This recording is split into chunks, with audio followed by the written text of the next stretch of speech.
Dialectical Materialism, Adoratsky, 1934. Chapter 1. Marxism as the Theory and Tactics of the Revolutionary Struggle of the Proletariat. Lenin defined Marxism as the revolutionary theory and tactics of the revolutionary class struggle of the proletariat. The task of the proletariat is to take a conscious part in the historical process of the transformation of society that is going on under our eyes.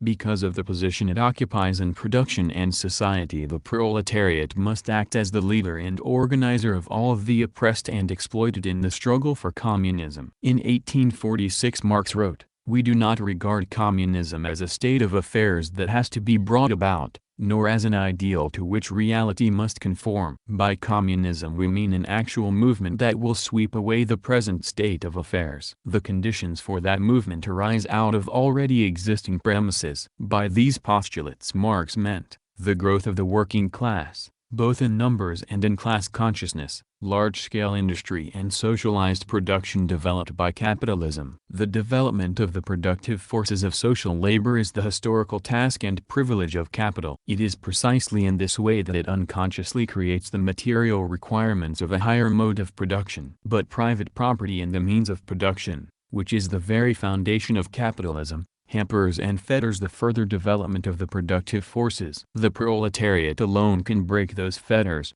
After it has established its dictatorship, the proletariat must smash the machinery of the bourgeois state. It must defend its own state power in civil war and crush the opposition of the bourgeoisie. It must take over large-scale industry and transform the means of production into social property, in order to reshape production on socialist lines, and, on the ruins of capitalism and using the material left over from capitalism, give the widest possible development to socialist production with all possible speed. The proletariat assumes the leadership of the non-proletarian sections of society that are oppressed and exploited by capitalism. Under the guidance of the industrial proletariat, and with the help of its dictatorship, a complete transformation of production takes place and the small producers are turned into members of a socialist society. The proletariat thereby creates a new material basis for human relationships. By means of the class struggle, and with the help of its dictatorship, it abolishes classes and achieves a classless society. Such is the historical mission of the proletariat throughout the whole world. Revolutionary theory, i.e.,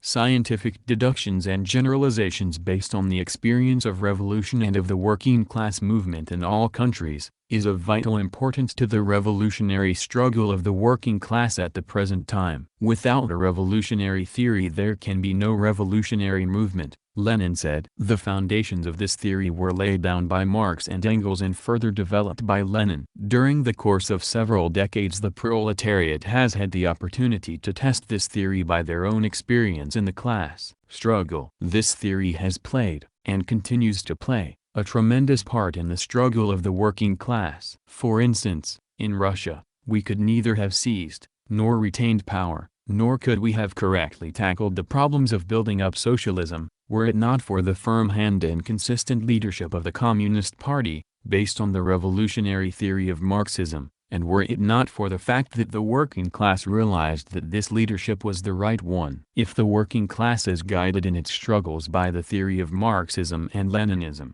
it will defeat the bourgeoisie all over the world. Marxism provides no ready-made recipes that can be applied uniformly in any and every circumstance without further reflection. The Marxian theory is not a dogma, but a guide to action.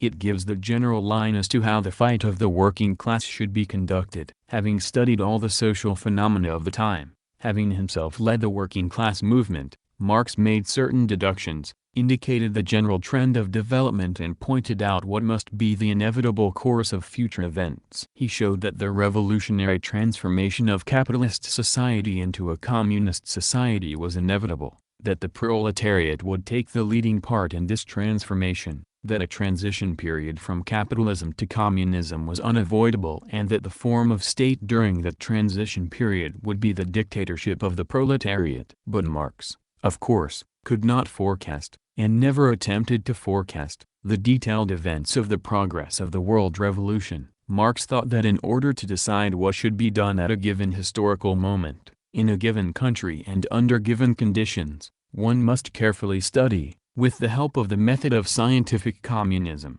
all the specific features of the given situation, which is constantly changing, and the situation existing not only within the given country itself, but in all the other countries of the world. Marxism considers that only by such a study can the thinking representatives opound the given class, acquire the necessary knowledge, the necessary experience, and, apart from all knowledge and experience, the necessary political instinct for the quick and correct solution of intricate political problems. Marxism draws its ideas from the actual struggle of the masses. The Marxian theory is worked out in close conjunction with the mass revolutionary movement. It is not based on ideas invented or discovered by this or that would-be universal reformer, but represents merely, in general terms, actual relations springing from an existing class struggle, from a historical movement going on under our very eyes. The theory of Marxism helps the proletariat to understand the conditions and nature of its own actions. The duty of the proletarian theoretician is not to create socialist plans out of his own head. His duty is to discover the conditions for emancipation from exploitation that are created in the very process of social and economic development. He must find in the very progress of events the path that leads to the solution of the problems of the exploited masses. He must help the latter in their fight for communism and guide them in the struggle, so that society based on exploitation may be destroyed as rapidly as possible and with the least sacrifice on the part of the proletariat and the toiling classes in general. As we have said, owing to the position it occupies in production and society, the proletariat can, and must, take upon itself the duty of organizing a communist society. The theory of Marxism should help the proletariat in the task of exterminating all forms of exploitation as rapidly and as easily as possible. General postulates are not enough. Precise solutions of the daily problems of the political struggle and the building up of socialism are required. That implies a scientific leadership and foresight based on the study of the actual state of affairs,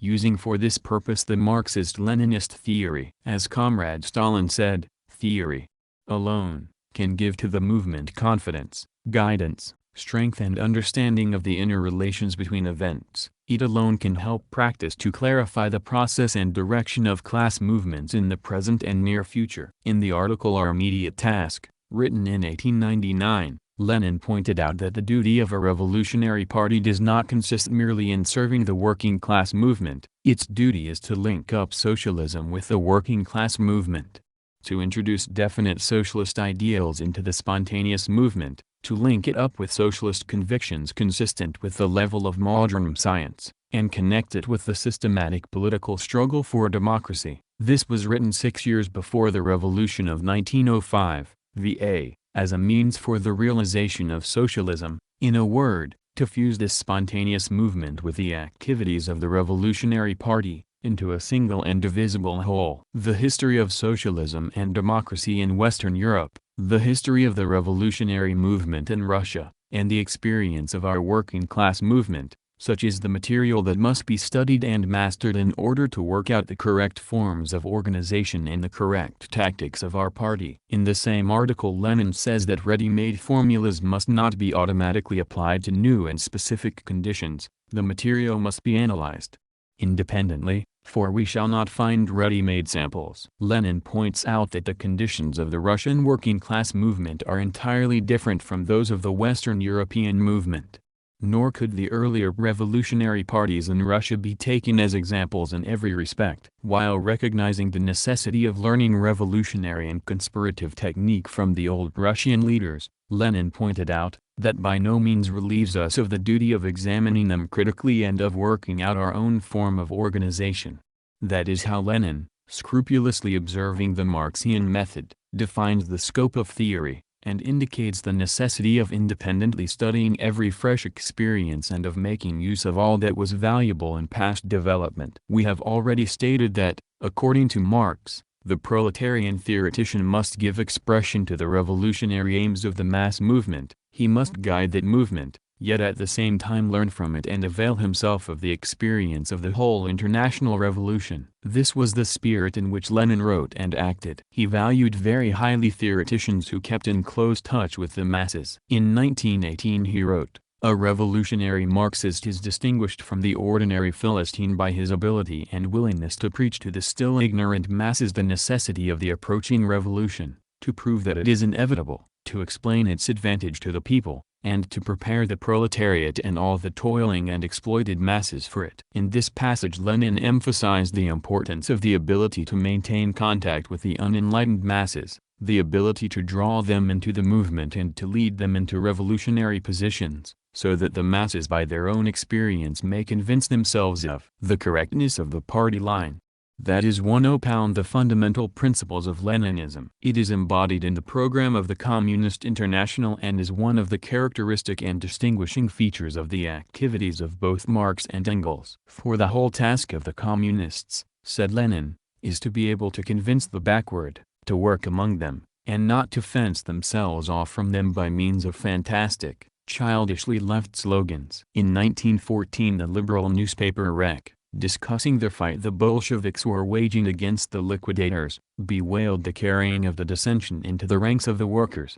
Lenin in an article entitled The Methods Used by the Bourgeois Intellectuals in the Fight Against the Workers, wrote, "We welcome the carrying of dissension into the ranks of the workers, for it is the workers, and the workers alone, who will distinguish dissensions from differences, from disagreements on principle, who will understand the significance of these disagreements and form their own opinion and decide not with whom to go, but where to go, i.e., decide on a definite, clear, well-considered and tested line of action. This line of action can be worked out and the political enlightenment of the masses of the workers can be accomplished only in the course of a consistent and stubborn fight to a finish, of proletarian influences and strivings directed against the bourgeoisie. Moreover, it must never be forgotten that the masses learn by their own experience, from events, and not only from books." In his preface to the 1890 German edition of the Communist Manifesto, Engels wrote, "For Marx, the sole guarantee of the ultimate triumph of the theories contained in the manifesto was the intellectual development of the working class that would result from joint action and discussion. The events and fluctuations of fortune in the struggle against capitalism, their victories, and still more their defeats, would reveal to the combatants the ineffectiveness of the panaceas they had hitherto believed in, and would make their minds more receptive for the thorough understanding of the real conditions of working-class emancipation. Thus, it is out of the actual mass struggle of the proletariat against the bourgeoisie and the conscious leadership of the struggle on the part of the vanguard of the proletariat, the Communist Party, that scientific communism arises, differing fundamentally from utopian and petty bourgeois reformist socialism. Scientific communism is not based on good intentions, but on the class struggle of the proletariat and the recognition of the necessity for the dictatorship of the proletariat. The theoretical statement of the principles of scientific communism is Marxism and Leninism, the latter being an elaboration of Marxism in the light of new conditions. This theory embraces general questions of philosophy and method as well as their concrete application. It is essential to the proletariat in its struggles. It imparts consciousness, self-assurance, and decision to the movement. Those who are able to wield it are saved from aberrations and uncertainties. It enables us to determine the correct path to follow and renders the achievement and the consolidation of victory easier and surer. Chapter 2. The International Significance of Leninism. Because of the intimate relation that exists between theory and reality, the great changes that have occurred since the death of Marx and Engels had to find their reflections in theory. The theoretical basis that Lenin took over from Marx, namely, dialectical materialism, was further developed by him independently. Lenin lived and acted in new and different conditions and a number of questions had to be considered afresh. Using the method of Marx, he solved the difficult problem of how the fight for revolutionary Marxism must be conducted in the new and complex conditions created by the era of imperialism and the beginnings of the world proletarian revolution. Since the death of Marx, none of the important theoreticians and leaders of the Second International has been able to cope with this problem. Lenin was able to solve it because he maintained the closest contact with the mass movement of the proletariat and had mastered the Marxist theory as no one else had. Lenin, himself, was the truest expression of the worldwide and historical mission of the proletariat. Having himself led the struggle in the course of 3 revolutions, he was able to advance and develop the Marxist theory in all its component parts. We are therefore quite justified in describing Leninism as Marxism of the epoch of imperialism and the Proletarian Revolution. The epoch of Lenin differed from the epoch of Marx and Engels. Marx and Engels lived and developed their theory at a time when the proletariat was just beginning to come out definitely as an independent force, as a result of which the bourgeoisie became more and more inclined to come to terms with the forces of reaction. In his book, The 18th Brumaire of Louis Bonaparte, written in 1852, Marx stated that the 19th century saw the beginning of the Proletarian Revolution. He based his statement on the theoretical conclusions he had arrived at as a result of the Revolution of 1848. In a speech delivered in the spring of 1852 on the occasion of the anniversary of the People's Paper, he said,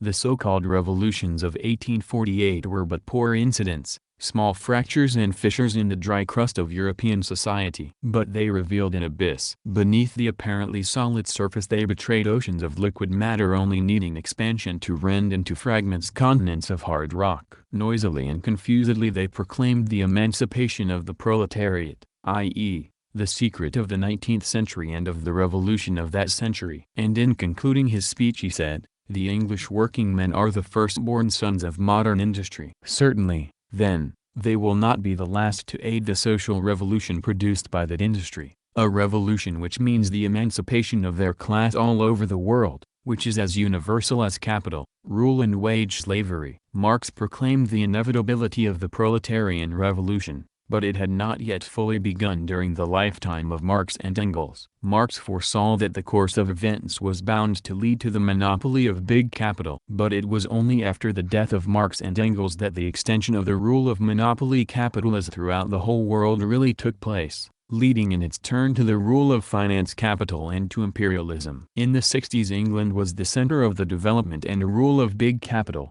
and of the plundering of the colonies. But by the end of the 19th century and the beginning of the 20th, capitalism had developed in a number of other countries, particularly in Germany and the United States, much more powerfully than in England. All the colonies had already been seized. And so, at the end of the 19th century, a desperate struggle broke out among the big predatory imperialist powers, not for the division of the world, but for its redivision. There began the epoch of imperialism, the fusion of usurious banking capital with industrial capital to form finance capital. What Lenin called decaying, moribund capitalism set in. For the peculiarities of this condition and for the main features of the economics of imperialism, the latest and last stage of the development of capitalism, consult Lenin's great work Imperialism, and his article, Imperialism and the Split in the Socialist Movement.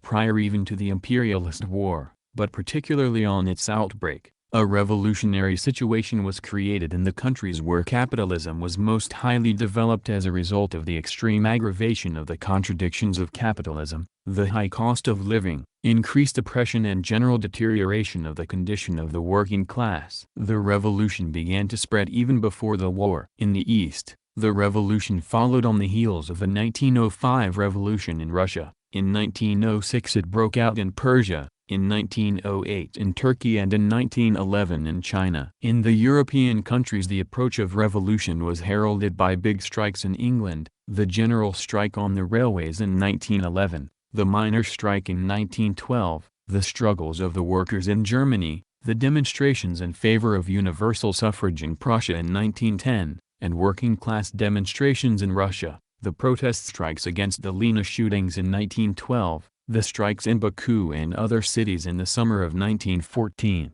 the demonstrations in St. Petersburg, accompanied by armed clashes and the erection of barricades, etc. The proletarian revolution loomed in all capitalist countries. The fundamental conditions for the transition to socialism had ripened. A proletarian revolution had become an objective necessity. The dictatorship of the bourgeoisie had to be replaced by the dictatorship of the proletariat, since of all the classes in modern society the proletariat alone was capable of leading the toilers out of the impasse to which the bourgeoisie had brought it. Of all the workers' parties of the world, however, the Russian Bolsheviks alone, headed by Lenin, proved to be actually prepared to assume the leadership of the Proletarian Revolution. In the West European countries, in the long period of reaction that followed the suppression of the Paris Commune in 1871, the workers' parties had grown accustomed to pursue only legal forms of the class struggle. Opportunism was rife. A good deal of opportunist garbage, as Lenin called it, had accumulated. One of the chief reasons for the strength of opportunism was the fact that in all imperialist countries the capitalist class bribed the upper stratum of the working class, the numerically small labor aristocracy, out of the super-profits obtained from the plunder of the colonies and semi-colonies. Thus, there was a section, a numerically small section, it is true, of the working class, that sided with the bourgeoisie and served as the vehicle of its influence to the proletariat. But the situation completely changed with the outbreak of the imperialist war. Then in the Western countries, in the free constitutional monarchies and republics, armed revolt and the transformation of the imperialist war into civil war became an urgent necessity, for there was no way of escaping from exploitation except by bitter struggle. Of all the European parties, the Russian Bolshevik Party, alone, had made serious preparation for this struggle, owing to the fact that in Russia a revolutionary situation had been developing since the middle of the 19th century. The Russian revolutionary movement was the most powerful in Europe. In Russia all the contradictions of the modern period of imperialism were prevalent: the oppression of enslaved nationalities by a dominant nation, the military feudal oppression of Tsarism, which was the most brutal form of political oppression then existing. The landowning nobility still survived in Russia and there were many survivals of serfdom in economic life, particularly that of the peasants, habits and customs and in political institutions. At the same time capitalism was developing rapidly, large-scale industry grew apace and became concentrated in a few centers. This was accompanied by the growth of the working class. Bank capital, syndicates and trusts, those highest forms of imperialist finance capital, developed also, particularly after 1905. The proletarian class war against the bourgeoisie spread and this was accompanied by the growth of the peasants' war against the landowning nobility. In other words, we had a combination of two class wars, which Marx viewed as unusually favorable for proletarian victory. Marx and Engels had pointed out in their time the approach of the revolution in Russia, the extremely rapid development of capitalism in that vast country, and the unbearable yoke of Tsarism. They had understood, 1. The complexity of the social structure in Russia, viz., the existence of the most primitive together with the most modern forms. Every stage of social development is represented from the primitive commune to modern large-scale industry and high finance, as Engels wrote to V.I. Zasluck in 1885. 2. They took into account the existence of a revolutionary situation. They saw that the revolution required only a jolt to bring vast masses of people into action. 3. They foresaw that the revolutionary explosion would be of tremendous power and that it would inevitably assume a most violent and bitter character. Russia is heading towards a most violent revolution, Marx wrote to Engels in 1870. 4. They foresaw that in this last of the great European countries to pass through the capitalist industrial revolution, the conflict would assume unprecedented dimensions. This time the crash will beat anything known before. All the factors are there: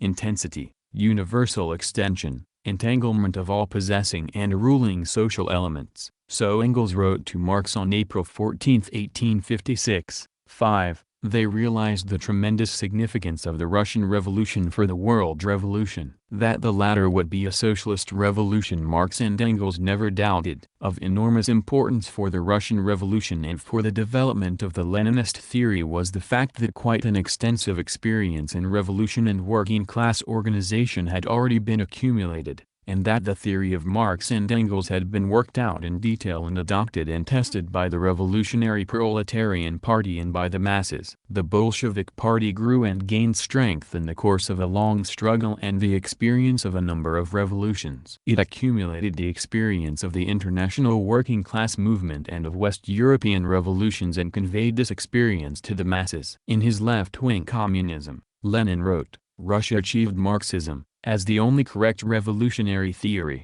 virtually through suffering, by a half-century of unprecedented torments and sacrifice, of unprecedented revolutionary heroism, incredible energy, painstaking search and study, testing in practice, disappointments, checking, and comparison with European experience. Lenin also emphasized the value and significance of the direct experience gained by the Bolshevik Party in the long struggle against the autocracy, the liberal bourgeoisie, petty bourgeois, wavering and uncertain revolutionaries, such as the socialist revolutionaries, the anarchists, and so forth, and against the various tendencies and deviations within its own ranks. These deviations and bourgeois influences were overcome in the struggle waged against the various forms of opportunism that successively manifested themselves: economism, Menshevism, the liquidationist movement, social patriotism, and the tendencies that disguise themselves by left phraseology,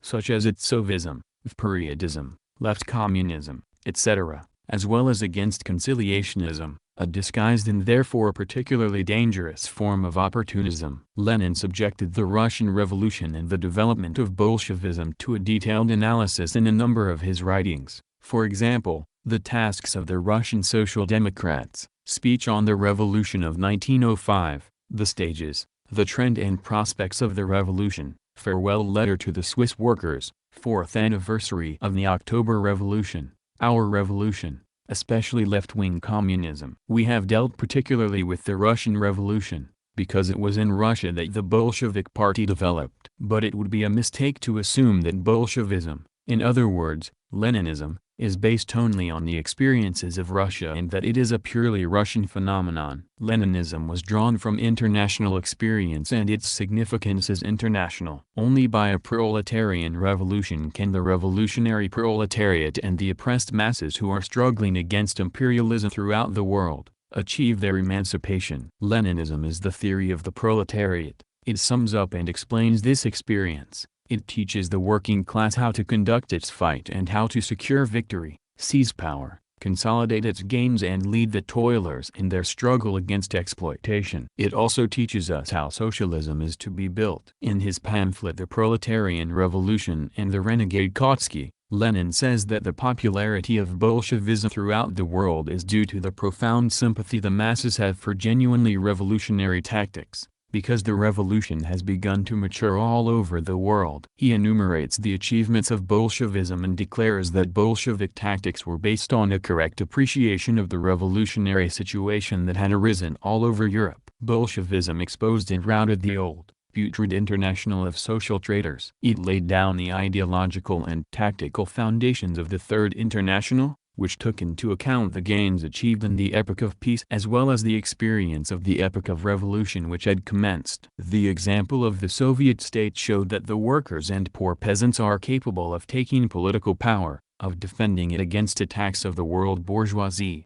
and of building socialism. With Russia as an example, the masses throughout the world were in a position to convince themselves that Bolshevism had indicated the true path of salvation from the horrors of the war and of imperialism and that Bolshevism could serve as an example in tactics to all. Lenin. The long training and hardening that the Bolshevik Party had obtained in the struggle guaranteed it an important place in the international struggle against opportunism and for the creation of the Third, Communist, International. While crystallizing the rich experience of the Russian Revolution, Bolshevism at the same time reflected the experience of the international working class movement, particularly the European, which had entered the era of the Socialist Revolution. Before the war, during the war, and after the war, Lenin in his writings constantly bore in mind the experience of the whole international struggle. Under his leadership, a bitter struggle was waged against opportunism wherever it was found. It was in this spirit, the spirit of revolutionary Marxism, that the communist parties in every European country were trained. Lenin wrote letters to workers in various countries on questions of the international revolution,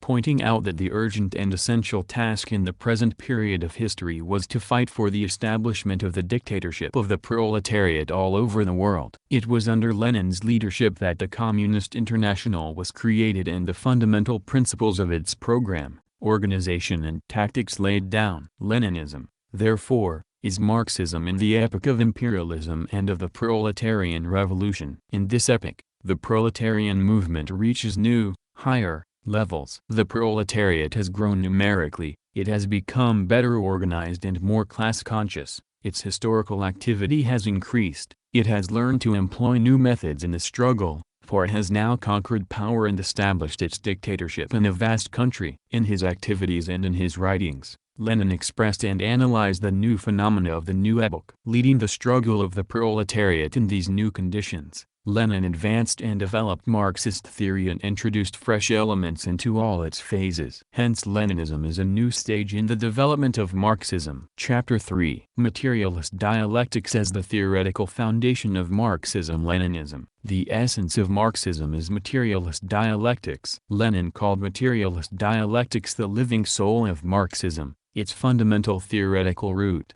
The importance of mastering the dialectical method will therefore be obvious. It is needed in the study of nature and of society, in the theoretical struggle, in the practical leadership of the proletariat and its constructive work. The articles collected in Volume 11 of the selected works provide a general exposition of materialist dialectics and its application to the study of nature and of the history of human society and of human thought. We must learn how to apply this method by studying the works of Marx and Engels and the masterly application of materialist dialectics by Lenin. All his life Lenin was a diligent student of the works of Marx and Engels. He read them over and over again, and turned to them particularly at every turn of history and at every new stage of the revolution. When new problems arose for solution, Lenin took his revolutionary materialist dialectics from Marx and Engels. He repeatedly advocated the necessity of studying their works for this purpose. But to say that Lenin mastered the Marxist method is not enough. He developed it and raised it to a still higher level.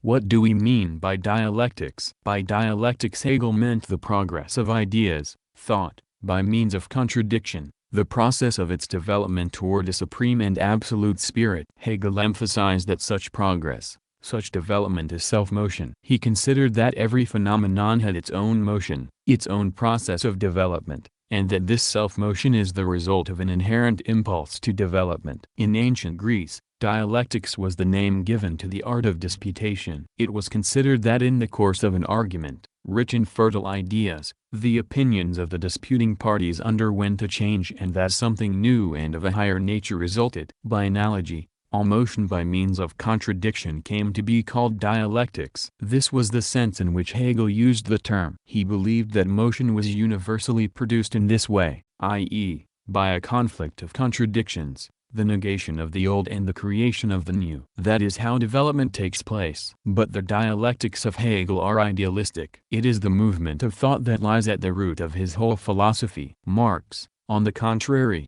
employed dialectics materialistically. He created dialectic materialism. Materialist dialectics is the general movement and development caused by the conflict of contradictions that takes place throughout the universe both in nature and in society, and which is reflected in human thought. Dialectic materialism is the philosophy and method of revolutionary Marxism-Leninism, an instrument for the study and transformation of everything that exists. Dialectic materialism is not confined merely to theoretical study. It involves practical revolutionary action. Dialectic thought strives to achieve a complete and all-embracing conception of phenomena. Every expressed opinion is more or less one-sided. Lenin, after conversing with an individual who had attended the Period school at Capri conducted by A. Bogdanov, who politically was a follower of the Atsovist faction, wrote a letter to Maxim Gorky dated November 29, 1909, in which he stated that his, Lenin's, previous conception of the Capri school had been one-sided. He wrote, "By Gad, the philosopher Hegel was right, life does progress by contradictions, and living contradictions are much richer, more varied and pithier than the mind of man originally conceived. I thought that the school was merely the center of a new faction. It turns out not to be so, not in the sense that the school was not the center of a new faction, it was, and is so today, but in the sense that this is not the whole truth. Subjectively, certain individuals made the school such a center, objectively, it was such a center, and, moreover, the school drew from real working-class surroundings genuine and advanced workers. And so it turned out that at Capri, beside the contradictions between the old and new factions, a contradiction developed between a section of the social democratic intellectuals and the Russian workers, who are bound, whatever happens, to bring the social democracy out on the true path, and will do so in spite of all the intrigues, brawls and incidents, etc., etc., that go on abroad. From this example we see that there are several signs to every object and to every phenomenon. When considering certain phases, we must not forget those that are temporarily overshadowed and forced into the background, but which may assume prime importance in the further development of the conflict of contradictions. One must be able to view the development of a given phenomenon in its perspective, to see the interrelation of all its component parts, and at the same time distinguish the main link of each given concrete situation and historical moment. The complexity of the phenomena of reality, their contradictory nature and their constant flux and change are reflected in our judgment of them, which also cannot help but be contradictory and in a constant state of flux. That, however, does not exclude, but, on the contrary, imposes the necessity for finding clear and definite answers to the problems that arise at any given moment. Dialectic materialism teaches us to distinguish the contradictions of reality, to understand their significance and to study their development. Objective dialectics. Correspondingly, the progress of concepts, subjective dialectics, by properly reflecting reality, must conform to what is proceeding in the external, objective, world and must not allow itself to be severed from its space. Consciousness must strive to adapt itself to the dialectical progress of the reflected object. The importance of the works of Hegel lies in the fact that he was the first to create a philosophy that attempted, and to a certain extent successfully, to study the general laws of dialectics. The great merit of Hegel consists in the fact that he made dialectics the basis of his philosophy. As Marx said, Hegel was the first to give a complete and conscious picture of the general forms of motion, i.e., of dialectics.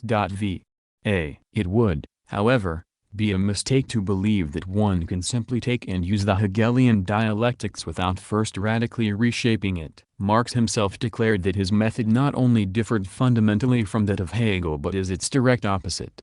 Marx said that to Hegel the process of thinking, which under the name of the idea he even transformed into an independent subject, is the demiurge of the world, and the real world is only the extreme phenomenal form of the idea. With me the idea is nothing else than the material reflected by the human mind and translated into forms of thought. The Hegelian dialectics, accordingly, requires thorough overhauling. It must be turned right side up again in order to reveal the rational kernel within the mystical shell. Engels also dwelt on the same theme and treated it in a similar spirit. To the question, wherein lies the error of Hegel, he replies, in the fact that the laws of dialectics are not drawn from nature and history, but imposed on the latter as laws of thought. Hence the nonsensical concept that the world must conform to a logical system, which is itself only the product of definite stages of development of human thought.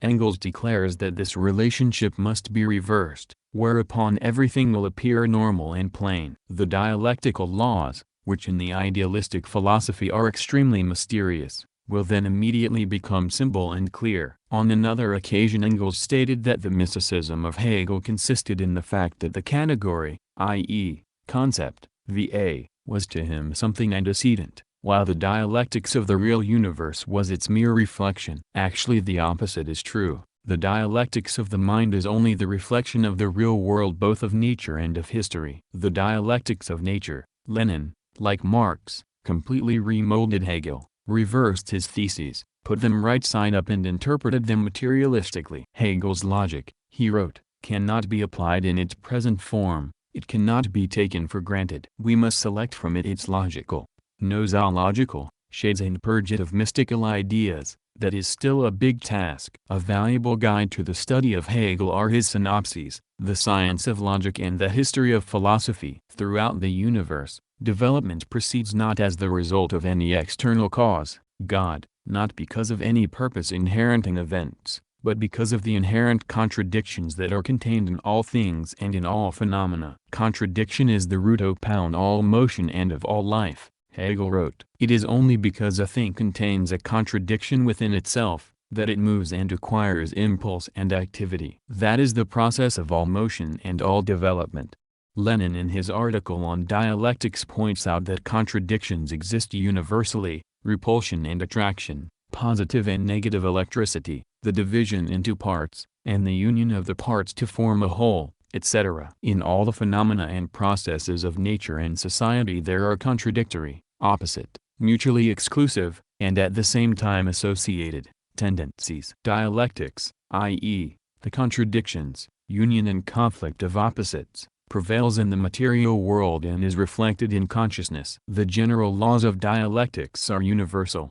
They are to be found in the movement and development of the immeasurably vast luminous nebulae from which in the spaces of the universe the stellar systems are formed. These spaces are measured by light years, i.e., the distance through which light travels in 1 year, moving at a speed of 300,000 kilometers per second, in the internal structure of molecules and atoms and in the movement of electrons and protons. The latter are also opposite and mutually connected and undergo transformation, change and development. In other words, they also reveal the laws of dialectics in their existence and in their movements. The development of the animal kingdom also proceeds by contradictions and the conflict of opposites, the struggle for existence, procreation by sex, etc. In human society the driving force of development is the class struggle. In the conditions upon contemporary society, the struggle of the revolutionary class, the proletariat, causes the transition from one form of society to another, the transition from capitalism to communism. We shall deal with this in somewhat greater detail below. It is this dialectical movement of the material universe that forms the subject matter of materialist dialectics. Lenin said that contradiction is the salt of dialectics, its kernel is unity and the conflict of opposites. Dialectics emphasizes not only contradiction and opposites, but also unity. Lenin thus explains the formula unity of opposites. We are unable to imagine, express, measure or depict motion without interrupting that which is continuous, without simplifying, approximating, separating and petrifying that which is alive. The depiction of the movement of thought is always an approximation, an act of petrification, and not merely of thought, but also of sensation, and not merely of motion, but of all conceptions. Therein lies the essence of dialectics, and it is this essence that is expressed in the formula, the unity, the identity of opposites. The Greek eclectic philosopher Zeno, 5th century BC, known as the father of the dialectical method, was the first to give clear expression to the idea of the contradictoriness of motion. Certain of his arguments have come down to us, and these show that thought is bound to arrive at an impasse if dialectical methods are not employed and if the unity of opposites is not understood. Here is one of his arguments. An arrow in the course of its flight is bound to be at some definite point of its path and occupy some definite place. If that be so, then at each given moment it is at a definite point in a state of rest, that is, motionless, hence, it is not moving at all. We therefore see that motion cannot be expressed without resorting to contradictory statements. The arrow is in a given place, yet at the same time is not in that place. It is only by expressing both these contradictory affirmations coincidentally that we can depict motion. If we were to rest on only half of a phrase, either motion would disappear, or the object itself. And that is true of any judgment, for a judgment expresses only one or a few sides of an object, whereas the object has innumerable sides and innumerable contacts with the surrounding world. Hence, a contrary judgment may be made regarding anything or phenomenon and yet to a certain extent it will be correct. Explosive substances employed in war cause tremendous destruction, but employed in industry they serve the cause of culture. Because of the antagonism of classes all things and phenomena assume opposite significance for each of the combatant sides. For the proletariat, the Soviet state means victory, for the capitalists it means defeat and the end of their rule, and so forth. The formula unity of opposites is particularly important because it expresses the principal distinguishing feature of dialectic motion, the most fundamental property of all phenomena. In order to avoid misunderstanding, it should be stated here that the application of the dialectical method does not mean arbitrarily combining all and every contradictory assertion. The unity of opposites must not be taken to mean the simple repetition of arbitrarily chosen postulates and opposite assertions. It is the combination and conflict of opposites as they exist in reality and the discovery of the contradictions in reality that are the driving forces and bases of motion. In order that the specific features of dialectical thinking may be better understood, it will be useful to compare and contrast it with other, non-dialectical methods and forms of thinking. This will help to bring out more clearly the fundamental features of materialist dialectics and to give a more precise idea of its laws, particularly its basic law. Motion is the result of contradiction, the unity and conflict of opposites. Opposed to dialectics are metaphysics, eclectics, sophistry, and the pure evolutionary conception of development. Materialist dialectics does not tolerate the use of stereotyped and ready-made schemes. It demands the profound study of concrete circumstances, the precise formulation of the real process of development. It also demands revolutionary action. Dialectical thinking is the opposite of metaphysics, which regards things and phenomena, not in their unity and interrelationship, but each separate from the other, outside of the grand, general relationship, and consequently, not in motion, but in a state of rest, frozen, unchanging and lifeless. Metaphysical thinking is incapable of depicting the real interrelations and development of phenomena. How, for instance, is one to regard capitalist, bourgeois democracy? To approach this phenomenon with a ready-made answer would be metaphysics. It would be untrue to say that capitalism is an evil at all times and under all conditions. Compared with the serf system, capitalism was beneficial. To a certain extent it freed the toilers and placed them in more favorable conditions for their development and their struggle for emancipation. The serf system, on the other hand, was beneficial compared with slavery. As long as the serf system exists, as long as it predominates, the movement towards capitalism is a progressive movement. But when the serf system is abolished, the workers are left facing one main enemy, capitalism. In relation to the past, capitalism is beneficial. In relation to the future, in relation to the more perfect system, i.e., socialism, capitalism is an evil that must be destroyed. For the proletariat,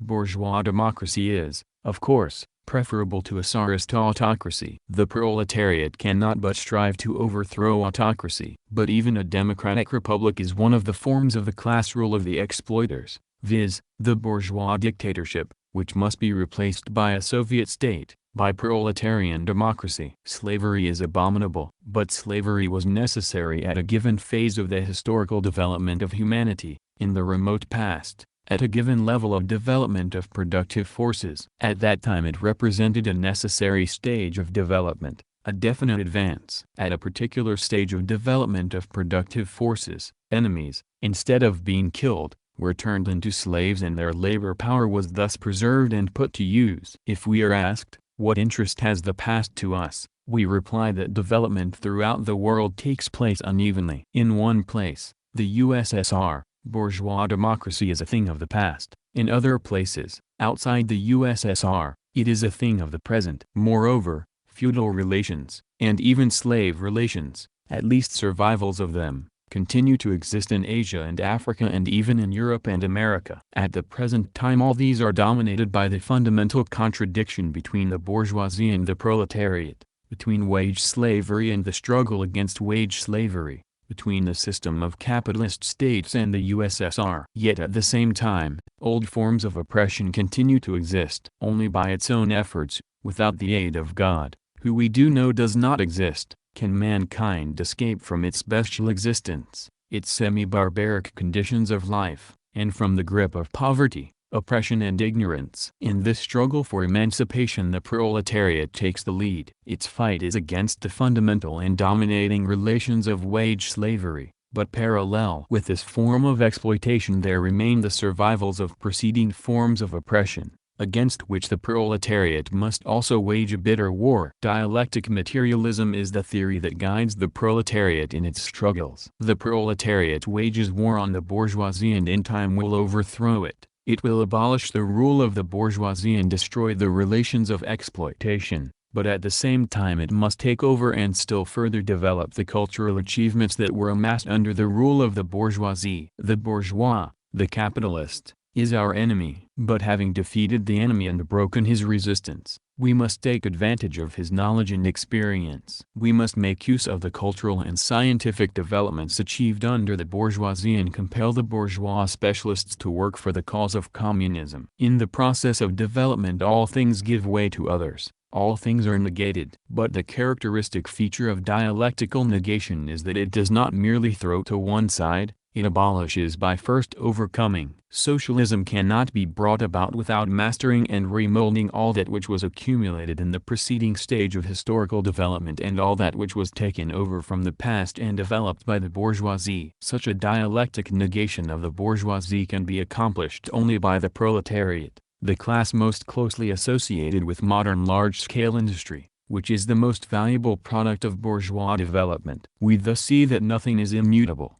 Everything changes, everything passes from one state to another. For this reason metaphysical thought, which regards things in isolation and treats them as immutable, cannot correctly reflect the ceaseless process of motion and the interrelationship of all phenomena. As we have stated, development arises out of inherent contradictions. For instance, the capitalist system is a unity of opposites, the bourgeoisie and the proletariat. The dialectics of this contradiction was brilliantly set forth by Marx in the Communist Manifesto and in Capital. The bourgeoisie and the proletariat are opposites, but at the same time they comprise a definite unity. They are the classes of a single social and economic formation, capitalism, in a state of irreconcilable contradiction. This contradiction will be logically solved dialectically by the internal struggle, the Proletarian Revolution. The logic arises out of the mass struggle. In the process of revolution, the proletariat becomes transformed. It becomes trained for the performance of its historic mission. In 1846 Marx wrote, "The revolution is essential not merely because the dominant class cannot be overthrown by any other means, but also because only in the course of the revolution can the class which overthrows cleanse itself of the mire of the old society and become fit to create a new society." This is one of the fundamental ideas of Marxism. Marx returned to it time and again. Thus, in 1850 in his speech to the Communist League, Marx said, addressing himself to the workers, "You must pass through 15, 20, perhaps 50 years of civil war and national conflict, not merely in order to change the system, but also to change yourselves and to render yourselves fit for political rule." And again in 1871, in his pamphlet, The Civil War in France, repeating the same thought, Marx said, "They, the working class, know that in order to work out their own emancipation, and along with it that higher form to which present society is irresistibly tending, by its own economical agencies, they will have to pass through long struggles,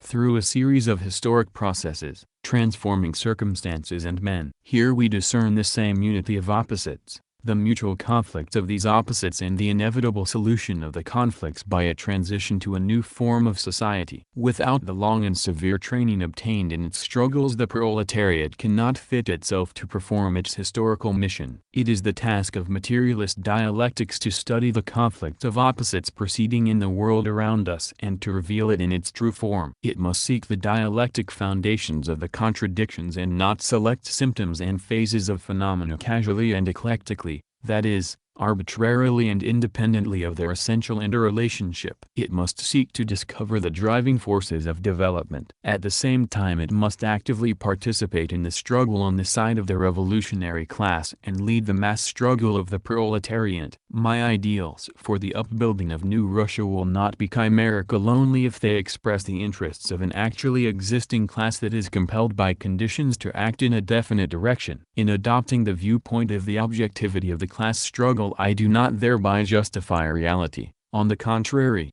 I point to the profound, if at a first glance invisible, sources and forces that exist within that reality and make for its transformation. Eclecticism employs methods repugnant to dialectic materialism. Dialectics is opposed to the habit of the eclectics of arbitrarily selecting isolated phases, and their inability to grasp an object or a phenomenon as a whole, in its totality, and in its systematic and inevitable interrelationships and development as they exist in reality. Instead of taking the phenomenon as a whole in all its complexity, but at the same time in its unity and totality, they one-sidedly exaggerate isolated features, component parts and phases. Materialist dialectics demands that the important factor should be singled out, but that at the same time attention should be devoted to those phases that are brought to the forefront by circumstances. It also demands that the phenomenon as a whole should not be lost sight of. Ideas must represent the interrelation of the various phases of phenomena as they exist in reality and emphasize the fundamental contradictions, the main link, as Lenin expressed it, i.e., that which is essential to the practical leadership of the class struggle of the proletariat. As one of many examples of the manner in which Lenin attacked eclecticism, one may mention his criticism of Comrade Bukharin in the discussion on the trade union question. As an example of his ability to single out the main link, and of the value of this ability to the proletarian revolution, we may refer to the change to the new economic policy effected by the Communist Party of the Soviet Union under Lenin's leadership and to Lenin's explanation and analysis of the circumstances that attended this measure. In contradistinction to the eclectic conception, Dialectics teaches the doctrine of the concreteness of truth. In his introduction to the critique of political economy, Marx explained that the concrete is concrete by virtue of the fact that it combines within itself a multiformity of definitions, because it is unity in multiformity. The concrete is the whole of nature, the whole of reality, surrounding us. It embraces, combines and coalesces all contradictions. Our knowledge moves towards an ever more complete and more profound reflection of this complete, concrete, reality. While realizing the limitation and provisional nature of abstract postulates, dialectical thought employs abstractions within certain limits. An abstraction singles out a certain phase, concentrates on it and studies it. In his foreword to the first volume of Capital, Marx declares that in the study of social, and particularly economic forms, neither microscope nor chemical reagents are of any use. The forces of abstraction must replace both. And in Volume 1, Chapter 1 of Capital, in which he analyzes the principal phenomena of bourgeois exchange society, commodity, value and money, Marx gives us an example of how to use abstractions and of the limits which they are invaluable to scientific research. Cf. Lenin's article, Karl Marx, and his preface to Marx's letters to Kugelman. Of course, when Marx undertook to present a general picture of the laws of capitalist society, he did not confine himself to this alone. When investigating reality in all its complexity, we must endeavor to create a picture that most faithfully reflects that reality and to discover the concrete truths that reflect the real situation in all its totality and in the unity of its contradictions and opposites. In the notes Lenin made on his reading of Hegel, he declares that concreteness is the spirit and essence of dialectics. And in his popular exposition of the nature of dialectics, he states that one of the fundamentals of dialectical logic is that there is no abstract truth, truth is concrete. This means that one must not be content with general arguments. It means that reality demands clear and precise replies to the concrete problems that arise in the course of historical development and the struggle of the working class. And it means further, that if one wants to express an opinion with a full knowledge of the subject, one's mind must be able to reflect all the relationships and the full complexity of the concrete conditions of the given phenomena and to express the general laws of development of those phenomena. In contrast to the dialectic conception of development, which reveals the full complexity of a process, we have the puerile and superficial conception of peaceful development, evolution without contradictions and without leaps, upheavals and revolution. This conception is impotent in the face of the actual process of development. As a matter of fact, a genuine conception of evolution, answering actual reality, must embrace not only gradual changes, but also sudden changes, leaps, breaks in continuity. Without such leaps no phenomenon can be explained, for it would be necessary to assume that nothing new can arise, that everything already exists in an imperceptibly minute form liable to subsequent growth. As a matter of fact, however, we continually meet with breaks in continuity and with the appearance of new qualities that formerly did not exist. Changes of form always take place in reality by means of revolution, leaps. In the process of development old forms are negated and new forms take their place which in their turn are negated. The act of birth is an act of revolution. Yet the period during which the child is carried in the womb of the mother is one of slow and gradual change. Social development proceeds by the struggle of classes and by revolution. Dialectics gives a true and profound theory of development. It represents it as pursuing a complex, not a direct path, and as comprising, not merely the accumulation of slow and gradual changes, but also periods of cataclysm, sudden change, leaps, revolutions, reverse movements,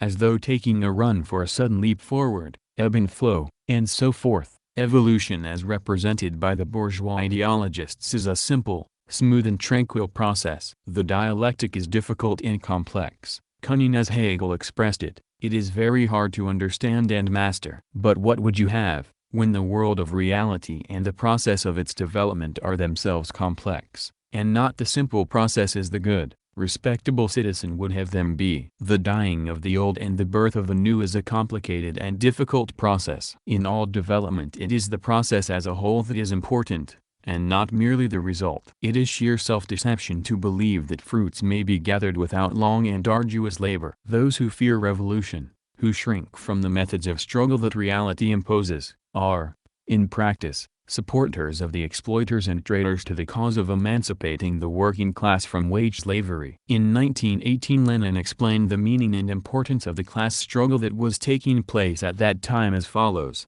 when the bourgeoisie, and the government officials, clerks, doctors, engineers, etc., who are accustomed to serve it, resort to extreme measures of resistance, the intellectuals are horrified. They tremble and fear and whine pitifully about the necessity of a return to compromise.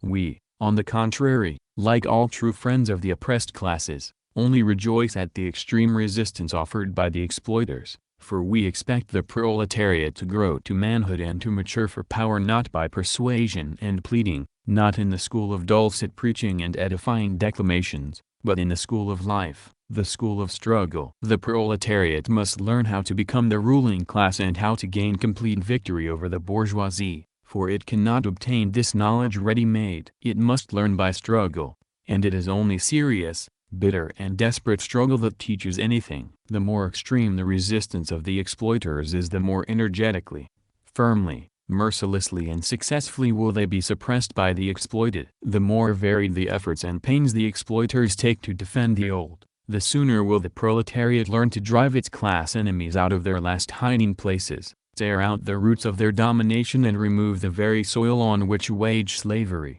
mass poverty, and the profits and the insolence of the moneybags could, and, indeed, had to, spring up. With the growing resistance of the bourgeoisie and its hangers-on, the strength of the proletariat and of the peasantry which ally themselves with it also grows. The exploited gain in strength and manhood, they grow and learn to throw off the old atom of wage slavery in proportion as the resistance of their enemies, the exploiters, increases. Victory is bound to be on the side of the exploited, for on their side is life itself, the strength of numbers, the strength of the masses, the strength of the inexhaustible springs of self-sacrifice and of the idealistic and honest reserves of energy and talent of the so-called common people, the workers and peasants, awakened and eager to build up a new order. Victory is on their side. These lines describing the dialectics of the class struggle, although written in 1918, still preserve their force. As long as classes and class society exist, the class struggle of the proletariat is essential for the development of society and for its progress to a higher form of organization,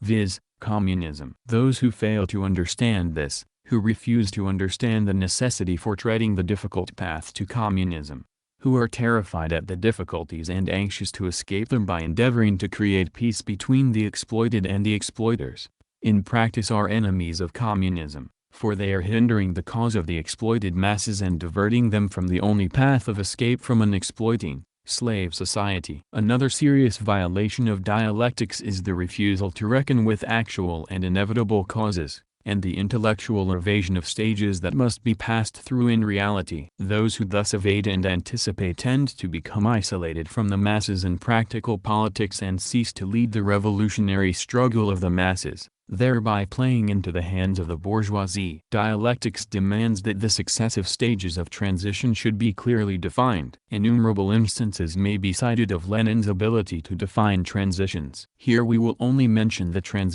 transformation, of the imperialist war into civil war, a transition of world historical importance, which Lenin not only studied in all its details, but in which he directly took part. The basis of this transition is the development of the Proletarian Revolution, which, by means of the dictatorship of the proletariat, brings about the transition from capitalism to communism. He calculated the course of this development and all its complexity. In 1916 he wrote that the impending socialist revolution would be an outburst of mass struggle on the part of all the various oppressed and discontented elements. Sections of the petty bourgeoisie and of the backward workers will inevitably participate in it. Without such participation mass struggle is impossible. Without it no revolution is possible.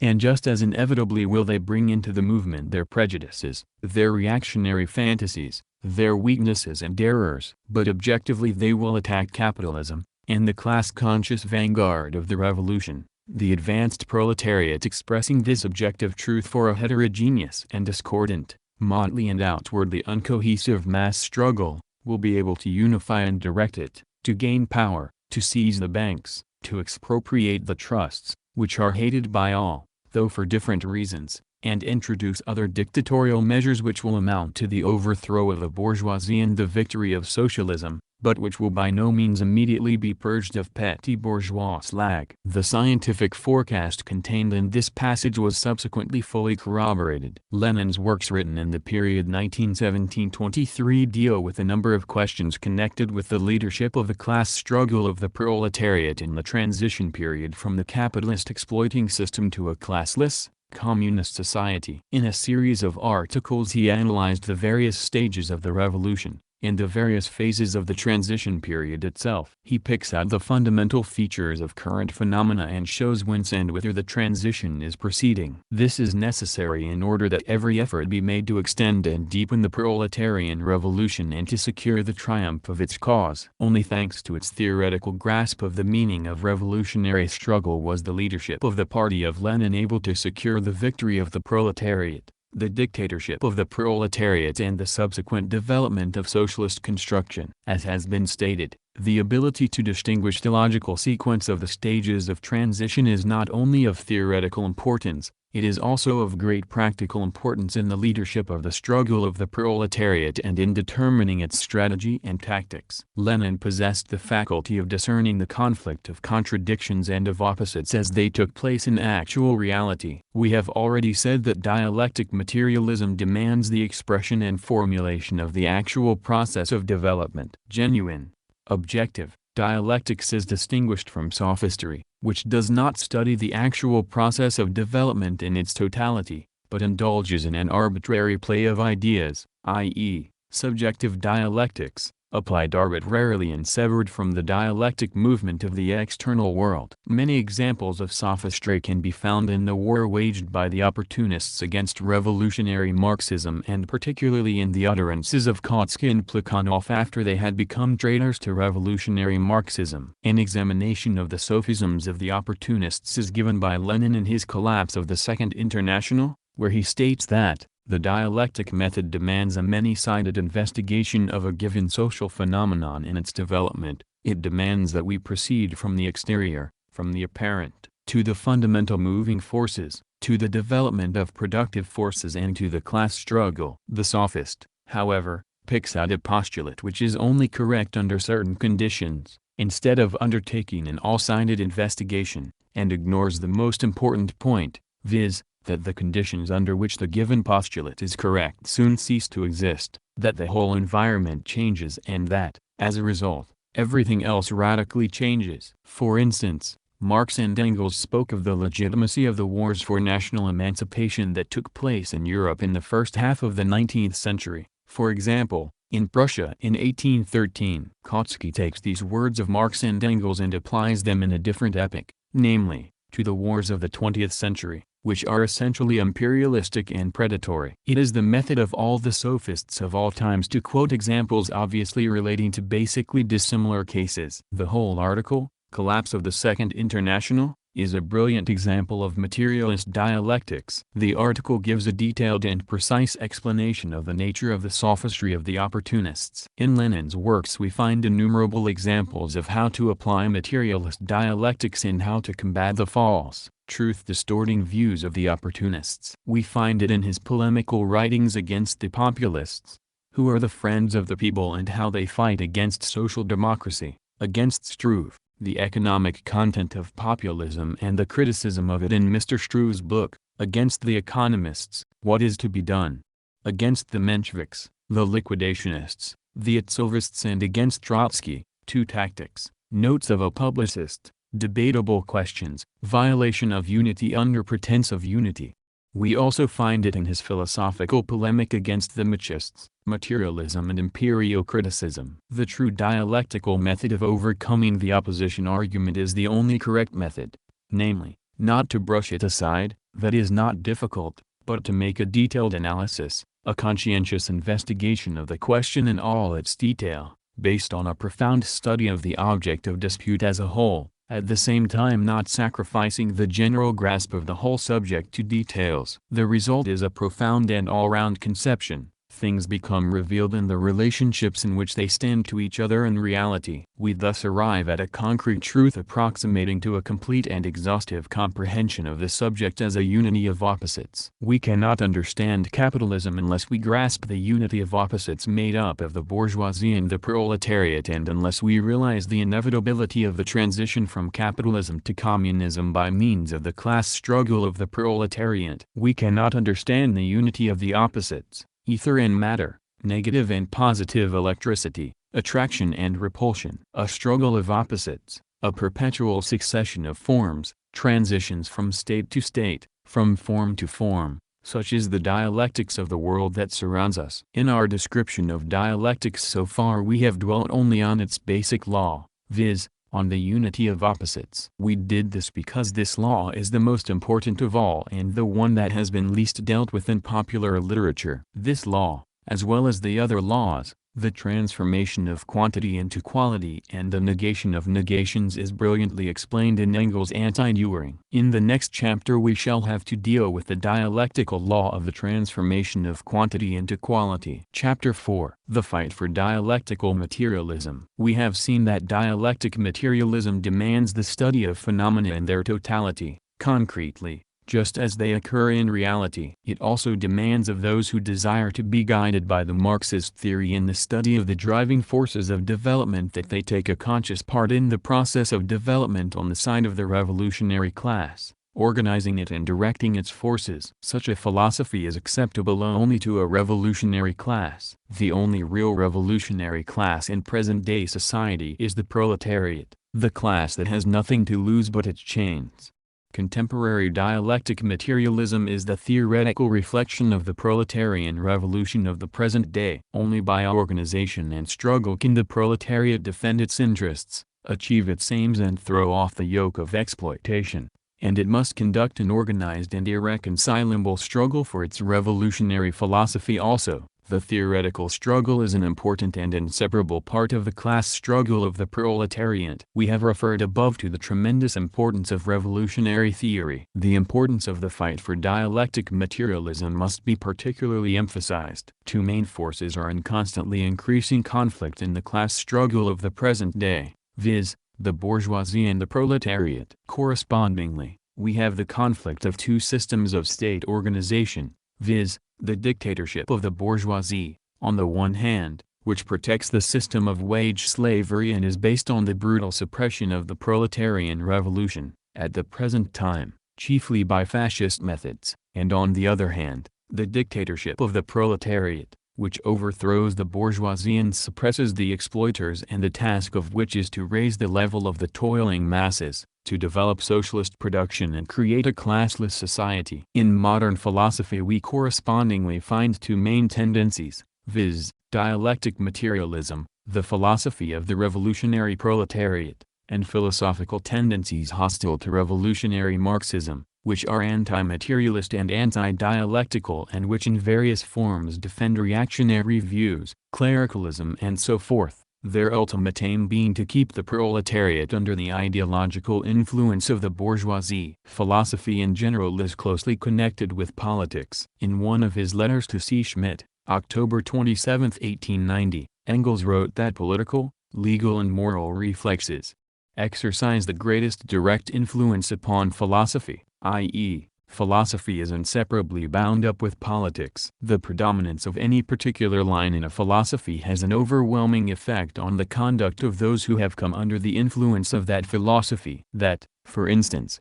explains why the bourgeoisie so zealously support religion and the belief in God, using them in furtherance of their political aims, and why, as the capitalist system more and more approaches its decline, they increasingly support reactionary idealism and clericalism in philosophy. The defense of any particular philosophic view is intimately connected with the class struggle, for philosophy is essentially party philosophy. The direct interests of the bourgeoisie compel it to perpetuate theoretical confusion and to strive to keep the proletariat under its intellectual influence. It is in the interests of the proletariat to resist all attempts to distort materialist dialectics, which is its own theoretical weapon. Lenin himself, during the whole course of his active life, fought bourgeois philosophy and idealism in all their forms and manifestations. He also fought that crude, non-dialectic and mechanical materialism which is absolutely impotent and helpless in face of idealism. In the 90s, Lenin fought professorial objectivism, as represented by Struve,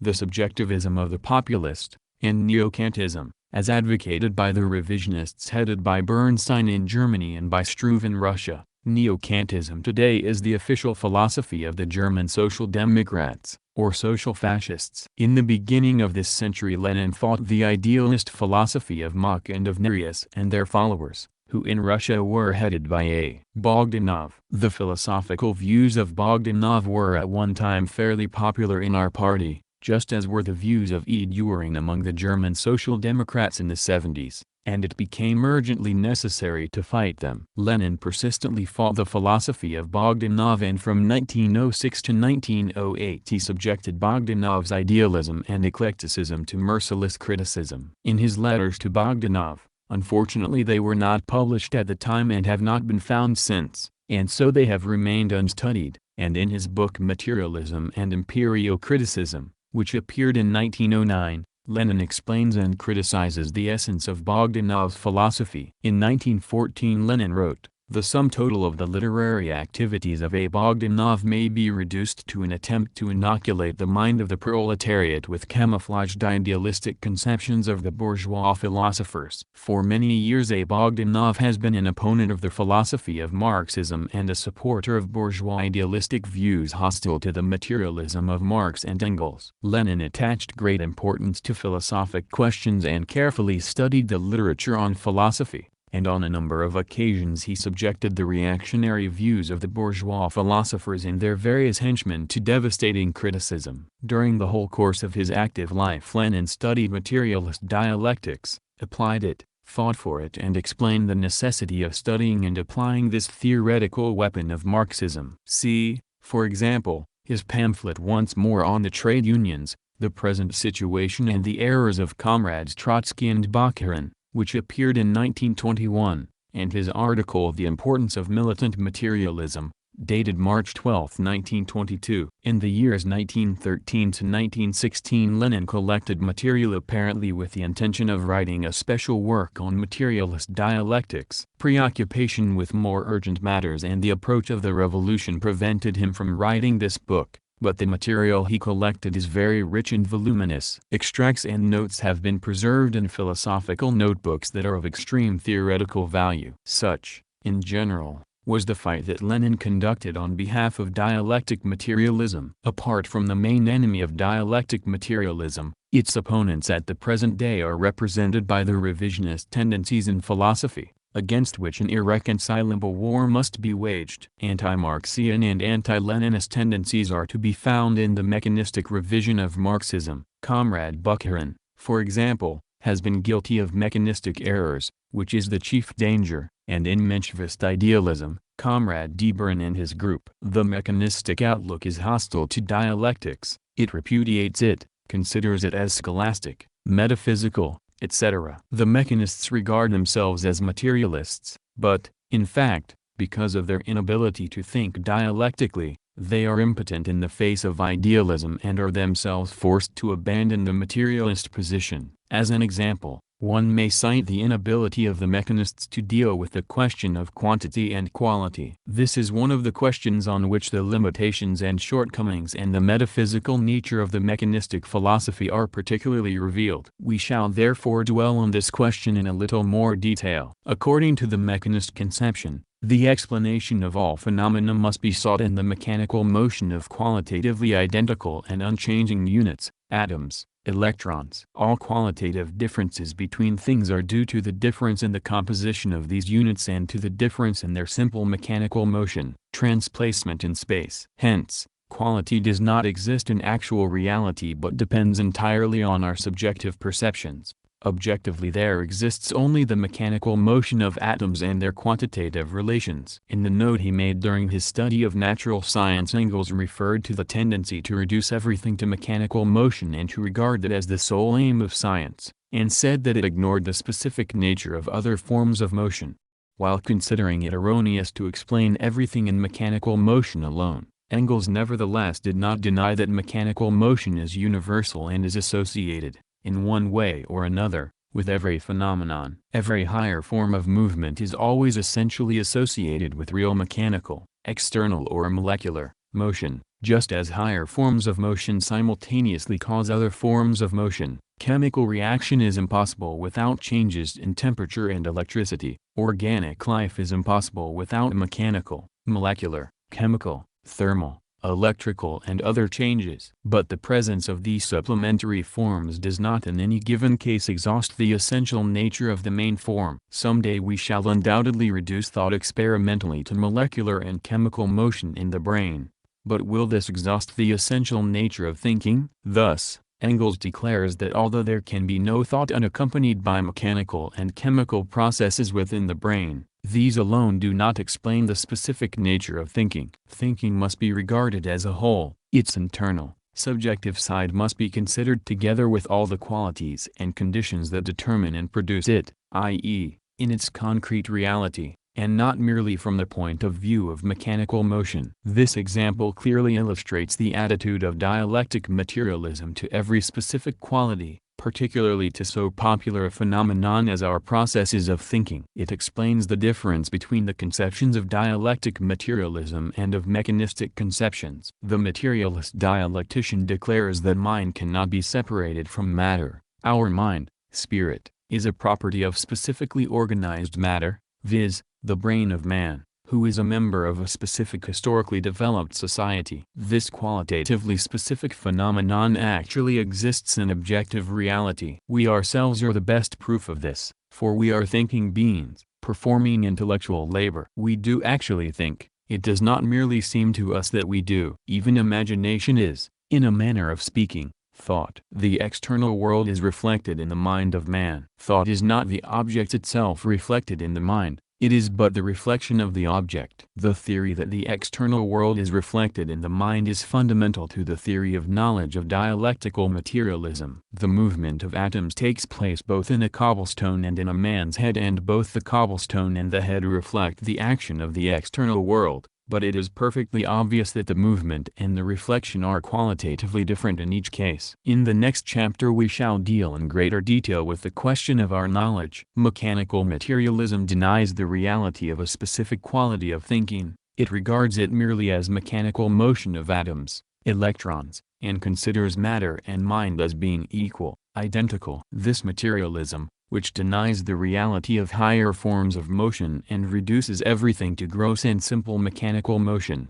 to transplacement, proves to be absolutely helpless before idealism. For idealism also asserts that thought and the objective world are identical. Mechanical materialism, therefore, paves the way for idealism of the most subjective kind. It leads to the inevitable conclusion that the only reality is one's own sensations. For however much theoretical thinking may be denied, this reality cannot be denied. Moreover, mechanical materialism cannot resist the idealistic belief in a creator, in some force external to the world, for the reason that mechanical materialism cannot explain what it is that sets in motion the gigantic mechanism that the world appears to him to be. The world machine of mechanical materialism requires some external impulse. The universal clock requires somebody to wind it up. There is no way out of this dilemma except to acknowledge the existence of God. And so, true dialectics acknowledges the reality, actual existence, of qualities as specific forms,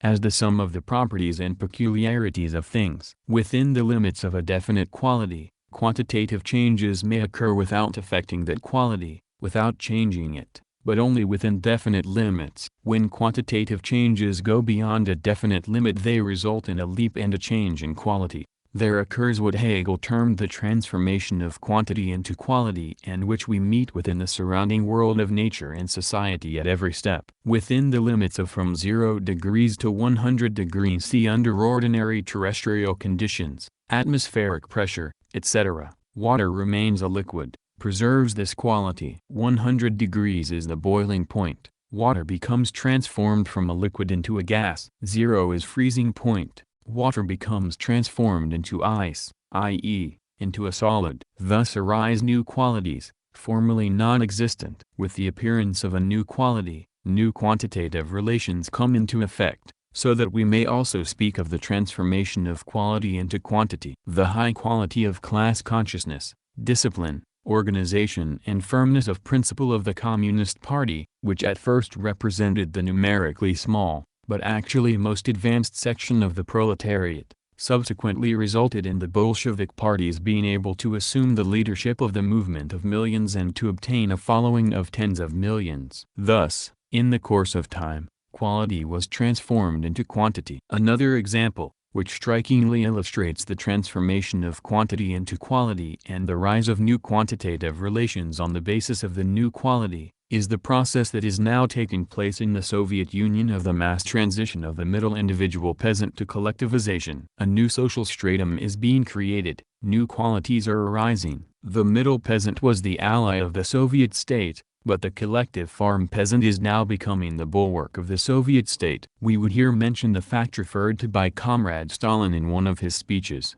viz., that the pooling of the farm implements of the individual peasants results in a far greater productivity of labor in the collective farms than the same quantity of implements and forces represent in the individual farms. Collectivization creates a new quality of social relationships, expressing itself in an enhanced productivity of labor and in better results of labor, both qualitatively and quantitatively. Examples of the transformation of quantity into quality, and vice versa, may be cited without end. They demonstrate the correctness of dialectic materialism, which teaches that these two aspects of phenomena are closely associated, become transformed one into the other, but that both are real. The confusion of the mechanists arises from the fact that they deny the objective existence of qualities, that they regard quantitative factors as the only reality and do not see the peculiarities or, as it is scientifically called, the specific nature of phenomena. The inability to use the dialectic method also leads the mechanists to rely on the conclusions of a single science,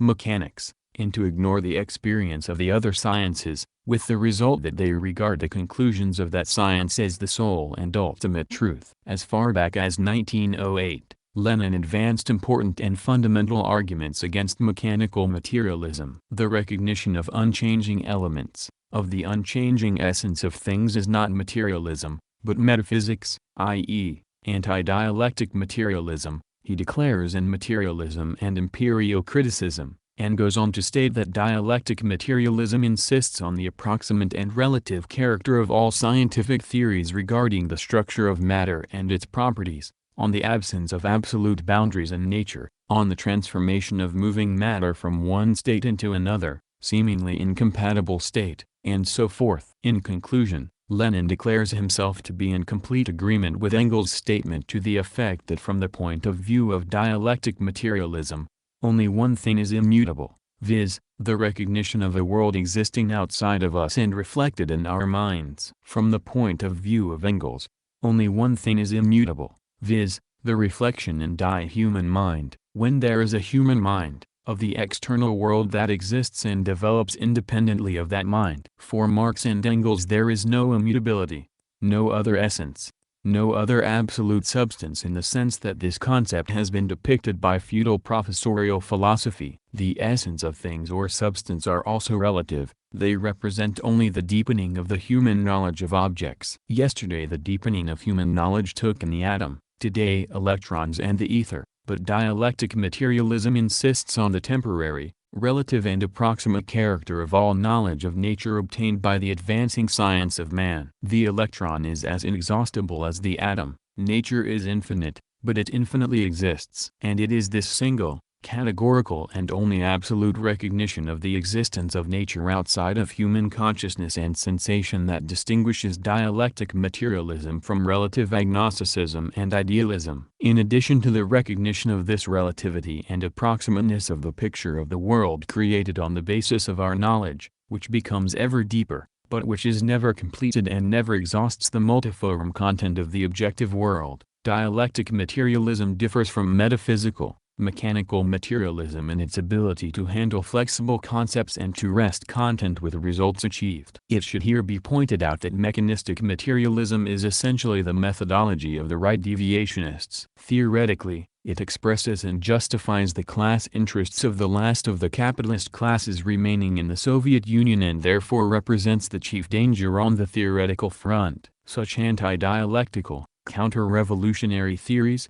as, for instance, the conception of opposites as being only an external, and not internal, property of phenomena, are, in the conditions prevailing in the Soviet Union, theoretical expressions of the interests of the bourgeoisie. They provide a theoretical justification for the denial of class contradictions and the class war, of the proletariat, and support the advocacy of class peace, between the bourgeoisie and the proletariat. One such theory is the mechanistic theory of equilibrium, of the correlation between a system and its environment. This provides a theoretical basis for the theory that the Kulak enterprises will grow into socialism through the medium of the cooperative societies. According to the arguments of the right theoreticians, the Kulak system should merge with the socialist environment, and they claim that there are scientific grounds for this. Obviously, this is a very useful theory for a class that is being completely liquidated. It justifies and corroborates the policy of the rights, who consider that the Kulak should not be disturbed. Hence, the mechanistic philosophy is essentially bourgeois and anti-proletarian. Its general traits are that it underestimates the value of theory, it fails to understand dialectics and is hostile to it. This theoretical nihilism and failure to understand the necessity for the study of dialectic materialism in practice lead to the surrender of the materialist position to idealism and to a general submission to the ideology of the bourgeoisie. Mechanistic materialism is impotent in the face of idealism, it connives at and assists idealism. There is yet another danger, namely, of falling, in company with the idealists, Hegel, under the influence of abstractions, of losing contact with concrete reality, of confining oneself to dialectic conceptions without connecting those conceptions with the development of the objective world, of not distinguishing categories from the material relationships of the objective world. In a word, the danger of straying onto the path of idealism and of forgetting the requirements of materialism. This danger is threatened by the Mechanistic idealism of the Debrun group, who conceal idealistic and anti-Marxian views under the guise of Marxian phraseology and the pretense of fighting for dialectic materialism. While the mechanist theory has no profound social roots in our midst, Mechanistic idealism is nevertheless a real and serious danger. Clothed in the garb of orthodox Marxism, it acts as a channel of bourgeois influences to the proletariat. Some of the distinguishing features characteristic of certain representatives of this tendency, and which in fact are common to the whole school of Mechanistic idealism, are the severance of theory from practice, the denial of the party nature of philosophy, professorial, contemplative objectivism, failure to appreciate Lenin as a materialist and dialectician, failure to appreciate Lenin's contribution to the development of dialectic materialism, the disguise of non-Marxian and idealistic views by Marxian phraseology, priggish scholarliness which is totally unjustified because this ostensible scholarliness is not backed by any practical work or by a positive study of the subject. The idealistic revision of Marxism effected by the Mechanistic idealists is clearly illustrated by the fact that this tendency makes the materialist dialectics of Marx identical with the dialectics of Hegel. Hence, their revisionism is essentially of a Hegelian character. The founders of scientific socialism always emphasized the importance of studying the method of dialectic materialism. They even pointed out how this should be done,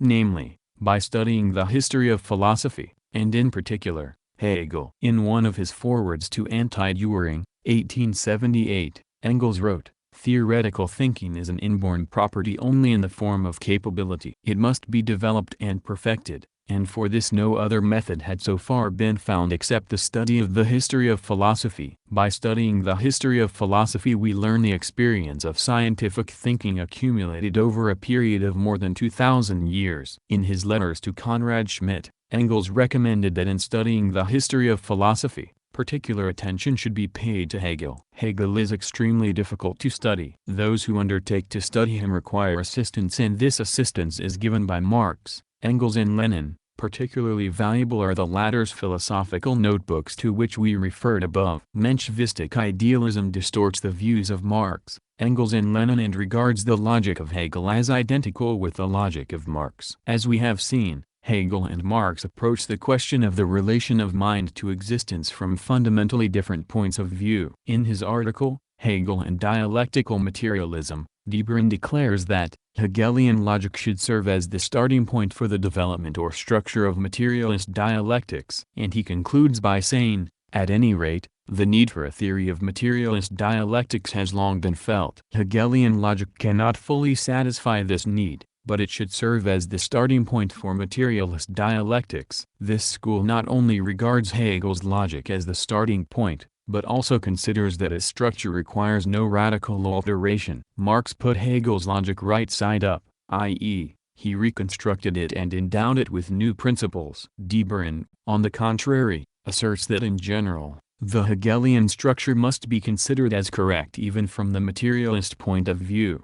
The idealist view of dialectics is further revealed in the conception and application of the laws of dialectics. Take for instance the fundamental law of the unity of opposites. Engels and Lenin consider that this law expresses the very essence, the kernel of dialectics. Lenin says, unity, coincidence, identity, interaction, of opposites is conditional, temporary, transitory and relative. The conflict of mutually exclusive opposites is absolute, just as development and motion are absolute. And according to Lenin this dialectical law signifies the recognition, discovery, of contradictory, mutually exclusive and opposite tendencies in all manifestations and processes of nature, including spirit and society. Thus, according to Lenin, and Lenin expresses the point of view of dialectic materialism, the conflict of opposites is absolute and inherent in all phenomena of the external world. Dialectics treats the question entirely differently. In his article, Marx and Engels, which, by the way, is thoroughly idealist, he completely adopts the Hegelian idealist scheme. He asserts that at first there are only differences, which then pass into contradictions, and the latter pass into opposites. Hence, Dialectics admits the possibility of opposites and the conflict of opposites not existing at certain stages. For him, accordingly, contradiction is not the starting point. He thus falls a victim to the very mechanists, against whom he has written so much, who also repudiate the existence of opposites that are inherent in absolutely every form of motion of matter. As we have repeatedly pointed out, one of the fundamental and distinguishing features of the dialectic materialism of Marx is the prominence it gives to the necessity for practical revolutionary activity. Marx criticized the contemplative character of the materialists that preceded him. Dialectics, on the other hand, in his foreword to the works of Hegel, does not say a word about this feature of dialectic materialism,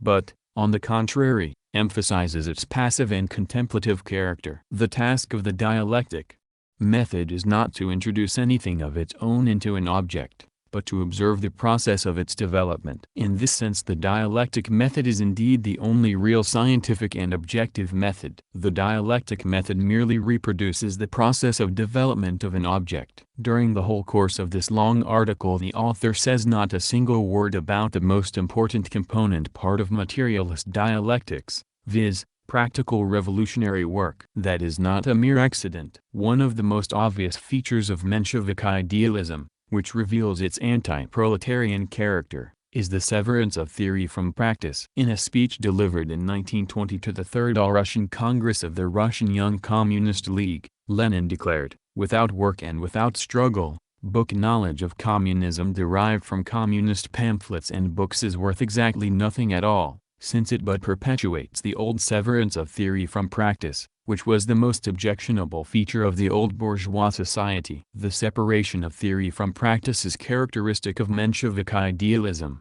The representatives of this school occupied themselves with philosophy completely isolated from the tasks of socialist construction in the USSR and from the international working class movement. They separated philosophy from politics, instead of placing it at the service of the Proletarian Party. It is no mere accident that practically all the writers of this school were unwilling to participate in the fight against Trotskyism and to expose the methodological errors of the factionalists who were opposing the general line of the party. By divorcing philosophy from proletarian Marxism and Leninist politics, Menschevistic idealism in practice places its service at the disposal of bourgeois politics. The whole standpoint of Menschevistic idealism was bound to lead to the separation of theory from practice. This was clearly revealed in all the activities of the representatives of this school. The bulk of their literature consists of writing about other people's writing. Not a single problem of historical materialism is treated by the Menschevistic idealists from the standpoint of the new experiences of the revolutionary period. They have ignored Lenin's instructions as to how dialectics should be studied. In his article, The Significance of Militant Materialism, Lenin states that dialectics must be studied from the materialist point of view, i.e., one must study the dialectics that Marx applied practically in his Capital and in his historical and political works, and, also, that dialectics must be studied on the basis of the examples of dialectics in the sphere of economic and political relations which modern history, particularly the present imperialist war and the revolution, provide in great abundance. The representatives of Menshevik idealism were incapable of making such a study. The whole line they adopted prevented them from doing so, prevented them from understanding Lenin as a philosopher and from appreciating and fulfilling his instructions. They were hampered by their idealistic, abstract and formal point of view and their class position as petty bourgeois radicals. In a number of writings, notes and utterances, Lenin declared that abstractness, the severance of theory from reality, the use of schemes and formalism, were contrary to materialist dialectics. For instance, in the notes he wrote on the margins of his copy of Bukharin's Economics of the Transition Period, opposite the passage in which Bukharin says that in the pre-war period the so-called national state was already a pure, Lenin's italics, fiction, Lenin wrote, not a pure fiction, but an impure form. The violation of dialectical materialism consists in the logical, not material, leap over several concrete stages. Opposite the passage in which Bukharin speaks of dialectic negation, but fails to give a concrete explanation of the nature of negation and to support the formula by facts, Lenin makes the note, the author abuses the phrase dialectic negation. It must not be used without first demonstrating it by facts, it must be used cautiously. In his notebook of excerpts, Marxism on the State, Lenin copied out the following critical remark directed by Engels against the opportunists. Engels stated that the opportunists give prominence to generalized and abstract political questions, thereby concealing the immediate concrete problems, which automatically arise at the first outbreak of events, and at the first political crisis. The only thing that can result from this is that at the critical moment the party will suddenly find itself impotent and that uncertainty and lack of unity will reign within the party on important questions, owing to the fact that these questions were never discussed. Against this passage Lenin makes the marginal note, prominence to the abstract, the concrete obscured. Excellent. That is the main point. Many similar notes could be cited. Lenin, therefore, condemns the application of ready-made schemes, the inability, or lack of desire, to formulate theoretically the actual situation, with all its contradictions and complexity, and the inability to think concretely. Lenin untiringly exposed and condemned every departure from this fundamental demand of dialectic materialism. It is not possible here to give a complete analysis of the whole system of false views and misguided utterances of the Menschevistic idealists. Much space would be required for a historical, not dogmatic, approach to the study of the theory of knowledge. In studying the problems of knowledge, the whole of human experience must be taken into account. It must be made sure that the theory of knowledge shall be a really materialistic one, that there shall be no rupture with the cognized object, and finally, that the materialist path shall be selected, viz., from things to concepts, and not from concepts to things. The fact that dialectics is made identical with the theory of knowledge is a guarantee against the creation of some special sphere isolated from concrete reality, a system of abstractions and eternal categories a la Hegel. As an instance of the erroneousness of such methods, Marx, in a letter to Annenkov,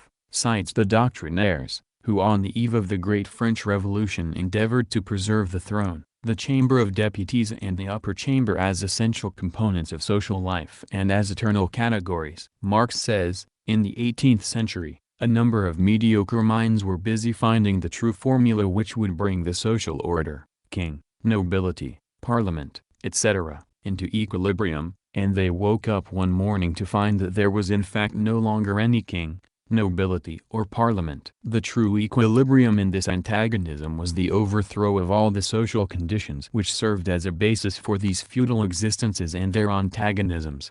Mediocre minds do not link up their knowledge with constantly changing material and objective reality, or do so only in words. The fact that dialectics, which demands concrete thinking and a grasp of objective reality as one whole, is the theory of knowledge, serves as a guarantee that those who are guided by dialectics will not find themselves in the unpleasant and ludicrous position in which the doctrinaires found themselves. Revolutionary Marxism, i.e., dialectic materialism, teaches us to approach questions of knowledge dialectically, to study the transition from not knowing to knowing. Dialectics is a property of human knowledge, since our knowledge reflects the dialectic motion of the objective world, nature and society. Dialectic materialism does not regard the results of knowledge as final. At the same time, however, it does not doubt the vitality, fertility, integrity and objectivity of human knowledge, and of its ability to overcome all obstacles in the process of social development. The development of human thought is based on the development of social productive labor. Lenin declared that the continuation of the work of Hegel and Marx must consist in the dialectic study of the history of human thought, science, and technology.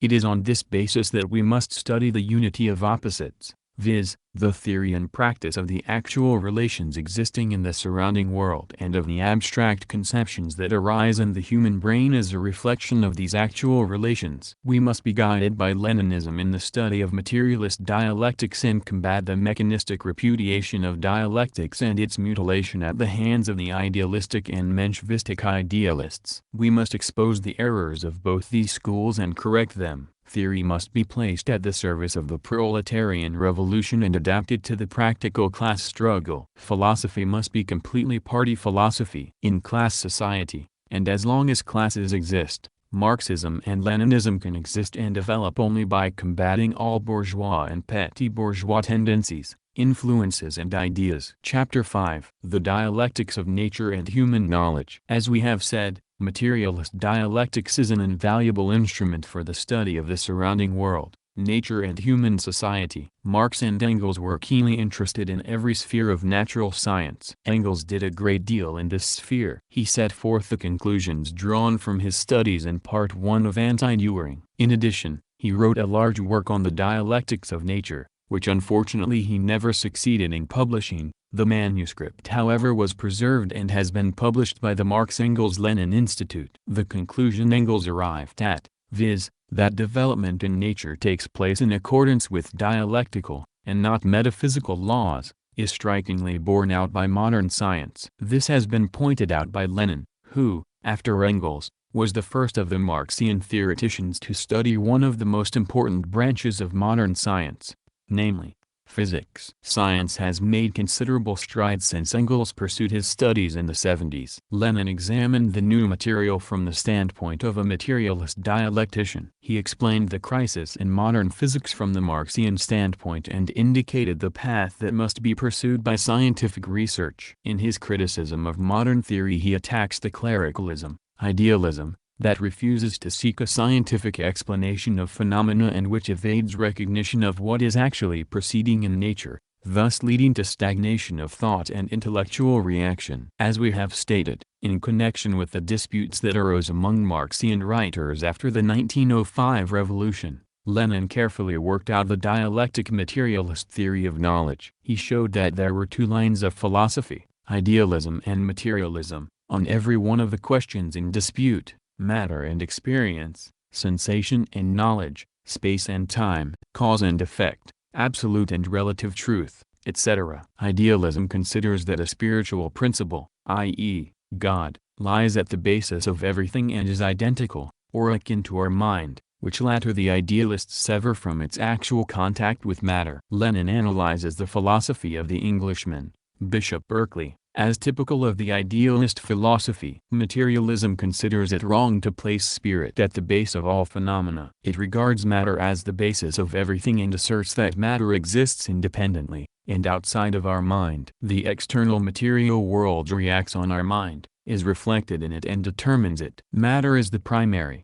the fundamental, mind is secondary and derivative. Mind is inseparably associated with matter, it is a property of matter organized in a special way, viz., our brain, and is a product of the latter's activity. Mind reflects the external world. There can be no mind or thought without brain. The idealists, on the other hand, sever thought from the brain and consider that spirit is the beginning of all things. The idealists turn the whole course of things upside down. In their opinion, matter is derived from spirit. Materialism declares that there is no spirit world, there is no transcendental world, the world is unitary, and its unity lies, as Engels says, in its materialness. Through our sense organs we receive impressions of the material world existing outside of us, human society and nature. These sense perceptions provide the material for our knowledge. The world is reflected in our mind because we ourselves are part of that world. Such is the conception of knowledge proclaimed by dialectic materialism. A material object and our minds comprise the unity of opposites, with which we are familiar. We must not, as idealists like Berkeley do,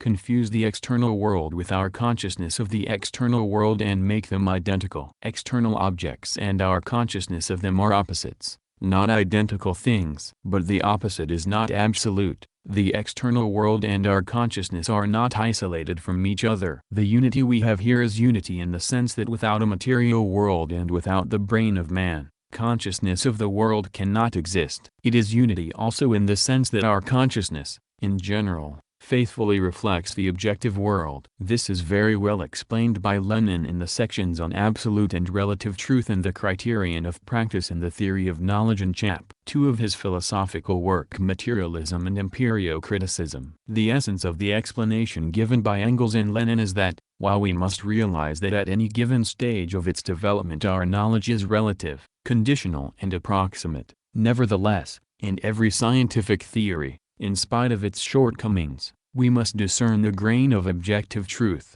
the fragment that correctly reflects the surrounding world. We must learn how to assimilate and develop this truth, although our knowledge is historical and transitory. In the works of Hegel there is much that is mystical, idealistic and clericalist, but they contain the fundamentals of the dialectical method. We must be able to select that which is true and the product of a brilliant mind from that which is untrue, fantastic and antiquated. That is what the great masters of materialist dialectics, Marx, Engels, and Lenin, did. Our knowledge contains an absolute, unconditional and unquestionable truth, viz., that it reflects the external world. The truth of our knowledge is tested and confirmed by practice. Neither the old metaphysical materialists nor Hegel were able properly to apply the dialectical method to the process of development of our knowledge. This was done by Marx and Engels, and subsequently by Lenin. In one of his philosophic notebooks Lenin wrote, "The approach of the mind, of man, to a particular thing, the taking of a cast of it, in other words, an impression, is not a simple,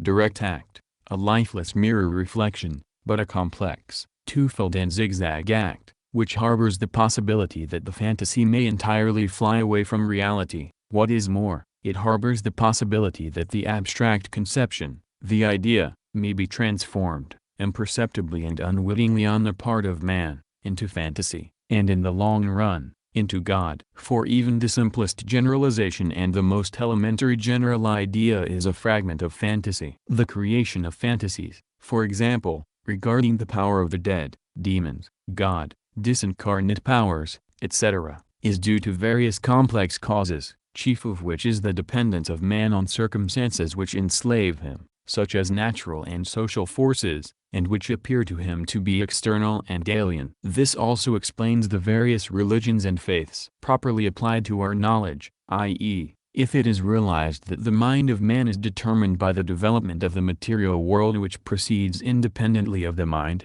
and of which thinking man is himself a part, materialist dialectics is the best weapon against clericalism, against stultification of thought, and against the substitution of the living work of the mind by lifeless abstractions that end in intellectual stagnation. The old theory of matter was that it consisted of indivisible and simple particles, atoms. Recent discoveries have shown that the atoms are not simple, but extremely complex. Atoms have been divided into still more minute particles, electrons. Science has revealed that the laws of motion of these particles differ from the laws governing the incomparably slower motion of large masses of matter. Not being acquainted with dialectic materialism, scientists began to draw the conclusion that with the disappearance of the atom, matter also disappears, that our knowledge is impotent, and that we are not destined to know the real world. In other words, they began to adopt the standpoint of idealism and agnosticism. We are not fated to know. Lenin, however, showed that the new discoveries, while compelling us to reject the old theories of science, deepen our knowledge of matter and confirm the correctness of dialectic materialism, which teaches us to regard scientific truths not as unshakable dogmas, but as approximately true reflections of objective processes, reflections that are bound to be corrected and perfected by every new development of science. The new discoveries do not shake the basic standpoint, viz., that which we know as matter. Chapter 5 of Lenin's Materialism and Imperial Criticism, entitled The Latest Revolution in Natural Science and Philosophic Idealism, shows that the recent discoveries of physics serve as striking corroborations of dialectic materialism. Thanks to his genius for mastering materialist dialectics, Lenin was able to contribute something also to the study of natural phenomena. He gave precise indications of the nature of the errors of the natural scientists, who are materialists rather by instinct, and showed wherein they deviated from materialism because of their lack of knowledge of dialectics. Lenin criticized their theory dialectically, separating that which was true and correcting that which was untrue, and showed how research should be conducted. As an example, we cite his analysis of the address of the English physicist, A.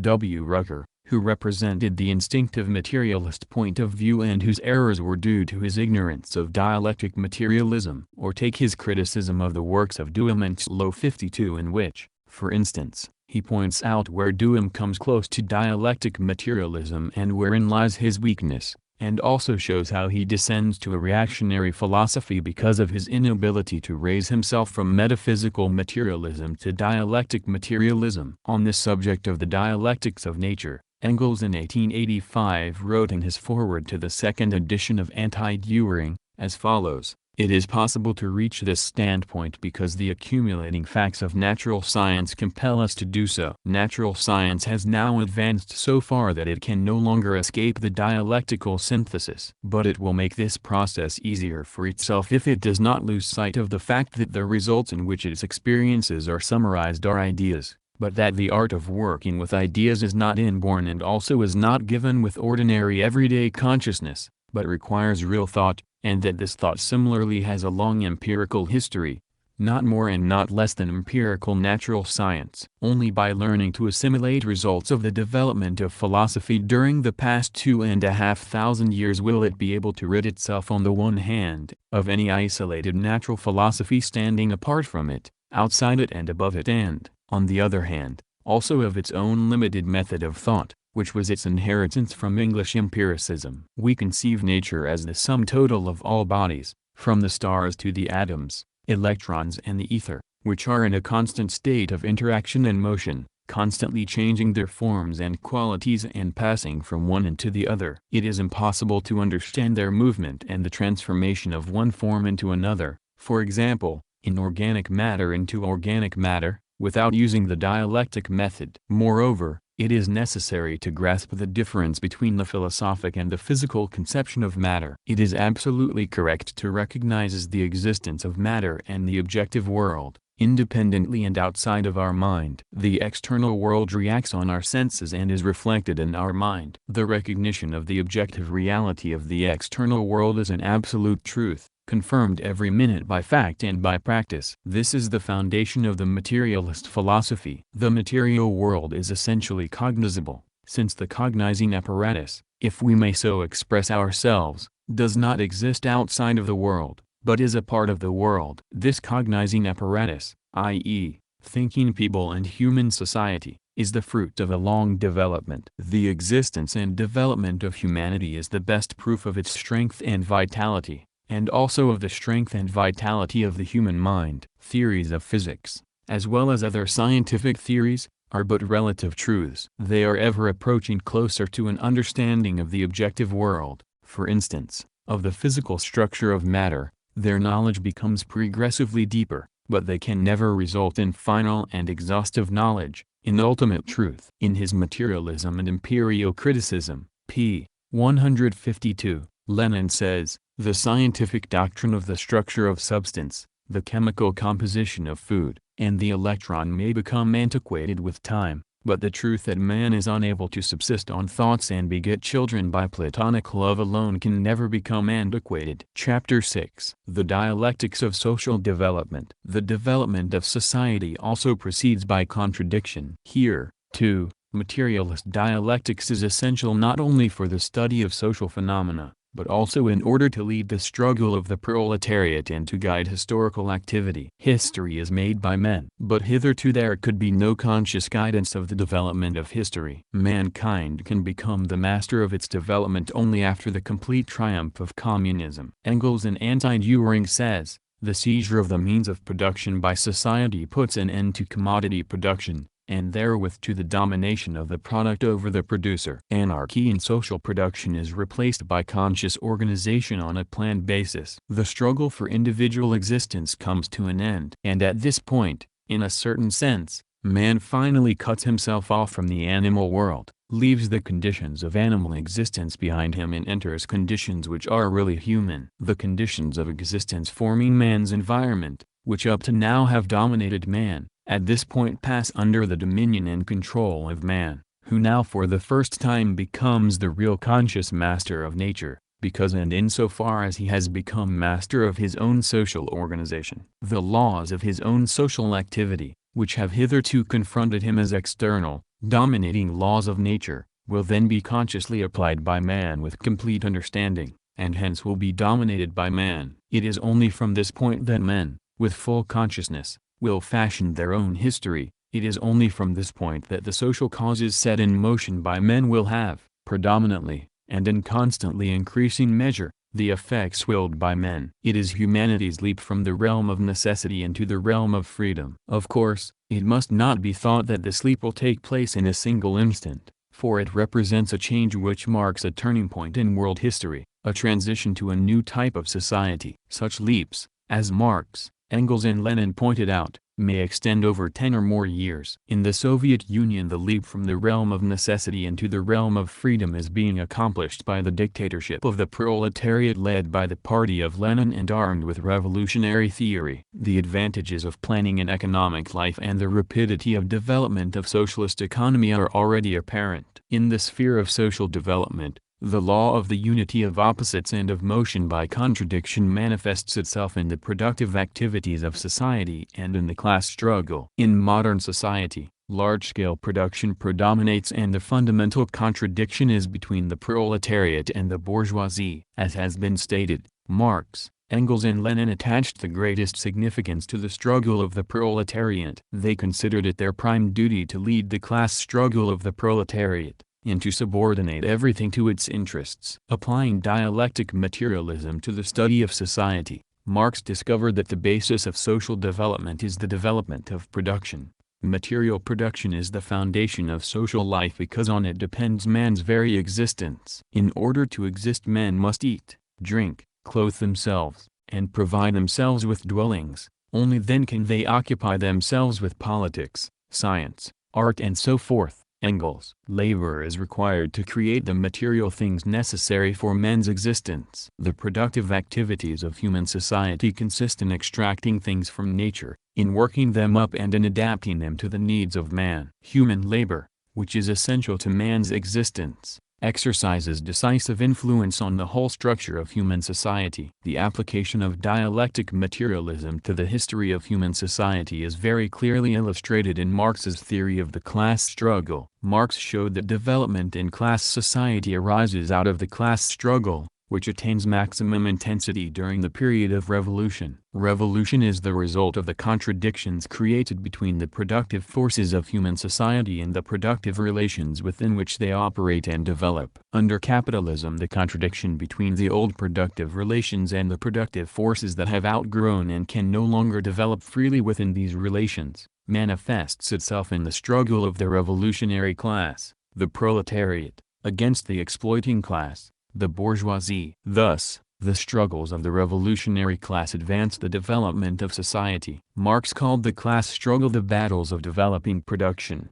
Letter to Wiedemeyer, March 5, 1852. Marx was not the first to discover the existence of classes and the class war, as he himself states in the letter to his friend Wiedemeyer. But Marx was the first to give an exhaustive explanation of the basis of class divisions, namely, a definite stage of development of production. He was the first to give a complete explanation of the meaning and significance of the struggle of the modern proletariat and the part it plays. He pointed out how and under what conditions the abolition of classes and the transition to a classless society would be accomplished with the help of a proletarian revolution and the dictatorship of the proletariat. Marx was the first to discover the general law of social development and thereby transformed socialism from utopian to scientific. In an article written in 1899, Lenin stated that Marx's theory transformed socialism from utopian to scientific. It laid firm foundations for the science and indicated the path of its further development and the elaboration of its parts. It has exposed the essential nature of modern capitalist economy by explaining how the hiring of workers and the purchase of labor power conceals the enslavement of millions of propertyless people by a handful of capitalists and owners of land, factories, mines, etc. It has shown how the whole development of modern capitalism tends to the squeezing out of small-scale production by large-scale production and creates conditions that render a socialist order of society both possible and essential. Beneath the layer of ingrained customs, political intrigues, astute laws and subtle doctrines, it has taught us to discern the class war, the struggle between the various propertied classes and the propertyless masses and the proletariat that leads them. It has revealed the real task of a revolutionary socialist party, namely, not to invent plans for the reconstruction of society, not to plead with the capitalists and their hangers-on to improve the condition of the workers, not to plot conspiracies, but to organize the class struggle of the proletariat and to lead that struggle, the ultimate aim of which is to win political power for the proletariat and to organize socialist society. 55 It would be a serious error to imagine that social production and social development takes place, like natural phenomena, change of seasons,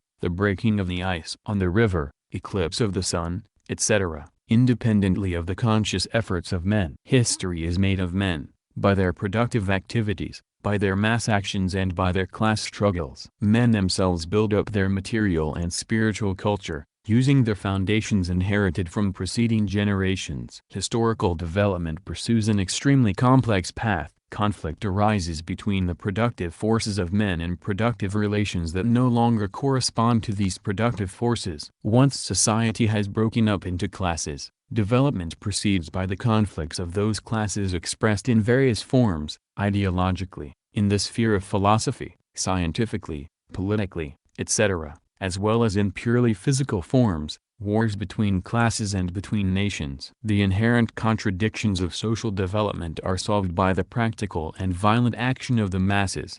Order and oppression in class society are maintained by violence, by the organized state power of the exploiters. This order can be destroyed and replaced by a new kind of order only with the aid of the organized violence of the revolutionary class. In our times this must take the form of the dictatorship of the proletariat, established by revolution with the aim of creating a classless communist society. According to Marx and Lenin, revolutions are the most vital and decisive factors in the history of human society. Revolutions are the locomotives of history, Marx said. This aphorism was quoted by Lenin in his pamphlet, Two Tactics of the Social Democrats in the Democratic Revolution, in which he also referred to revolution as the festival of the oppressed and exploited. He wrote, "At no other time are the masses of the people in a position to come forward so actively as creators of a new social order as during the time of revolution." In another article he writes, "Marxism differs from all other socialist theories by its admirable combination of sober scientific analysis of objective conditions and the objective process of evolution, with the most emphatic recognition of the importance of the revolutionary energy, the revolutionary creative power and the revolutionary initiative of the masses, as well as, of course, of individuals, groups, organizations and parties that are able to establish contact with the masses." This leads us to an extremely important phase of dialectic materialism, namely, its insistence on the importance of active revolutionary work. History is made by men. Historical science studies how this is done, what class forces participate in historical actions and how historical development is brought about. But mere study is not enough. We must not only study history, but make history. The making of history is much more important and much more interesting than studying it, although that, of course, is essential. Both Marx and Lenin considered that one of the defects of the old materialism was its inability to understand the conditions and appreciate the significance of practical revolutionary activity, without which materialism, in their opinion, was incomplete, one-sided and inanimate. Revolutionary Marxism does not suffer from this defect. In all his activities Lenin, like Marx, was a prominent exponent of revolutionary materialist dialectics and a theoretician of the proletariat, who fully combined sober, scientific analysis of the objective state of affairs with revolutionary initiative and energy. He was a leader of the Proletarian Revolution, a strategist and tactician of the class struggle of the proletariat. The reader will find a brilliant appreciation and description of the works of Marx and Engels and their activities from this point of view in the preface to the Russian translation of Marx's letters to Q. Gelman, and in the introduction to the Russian translation of the letters of J. P. Becker, J. Dietzken, F. Engels, K. Marx and others to F. A. Sorge and others. This side of Lenin's activities should be carefully studied. It is precisely this factor that makes Marxism a real revolutionary theory, for, as Lenin frequently emphasized, unless revolutionary theory is combined with revolutionary practice it is not Marxism, but opportunism. The works of Lenin were inspired by revolutionary policy and were closely associated with the class struggle of the proletariat. The most complete summary of the basic principles of the strategy and tactics of Leninism will be found in the pamphlet, Left-Wing Communism, an Infantile Disorder, while valuable indications will be found in What is to be Done? Two Tactics, State, and Revolution, and the Proletarian Revolution and the Renegade Kautsky. To give a complete description of the great and complex work Lenin performed in leading the class struggle of the proletariat is a tremendous task that still remains to be done. Many phases of Lenin's work as a leader and theoretician of the proletariat have still been barely studied. For example, his part in the leadership of the Civil War and his work in organizing and directing the dictatorship of the proletariat. Even his significance as the leader and theoretician of the party has not yet been fully brought out and properly appreciated. This cannot be done in a single article, it would require a whole volume, or several volumes. In this article we can only deal with some of the most important postulates of the revolutionary tactics of Leninism and show how tremendously important the consistent and firm Leninist party leadership, based upon a strictly scientific analysis of objective conditions, was for the success of the revolution. It should first be noted that Leninism, while faithfully following the Marxian conception of the party and of its role as the vanguard of the working class, developed this conception still further on the basis of the new experience gained in the revolutionary struggle. In order to lead the class struggle of the proletariat, an organization of its vanguard is necessary in the shape of a communist party, which acts as a driving force, which comprehends the conditions, course and general results of the working class movement, which can champion those general interests of the movement as a whole at every stage of the struggle and which can estimate the movement not only from the point of view of the past, but also from the point of view of the future. The party must be trained and steeled in consistency of principles by prolonged participation in the struggle. Apparently, Engels wrote to Bernstein in 1882, a workers' party in any large country can develop only by internal conflict, which indeed is, in general, consistent with the dialectic laws of development. The German party became what it is in the struggle of the ice natures against the Lassalians, a struggle in which the fight itself was the most important factor. Infantile disorders cannot be cured by moral precepts. Under present conditions these disorders have to be gone through once. This, of course, does not mean that various shades of opinion are always to be permitted in the party. The strength of the party lies in its unity, a unity based upon consistency of program and tactics. This unity is achieved by fighting every deviation from revolutionary Marxism, right opportunism, which minimizes the significance of the class struggle and strives to bring the proletariat under bourgeois influence and leadership,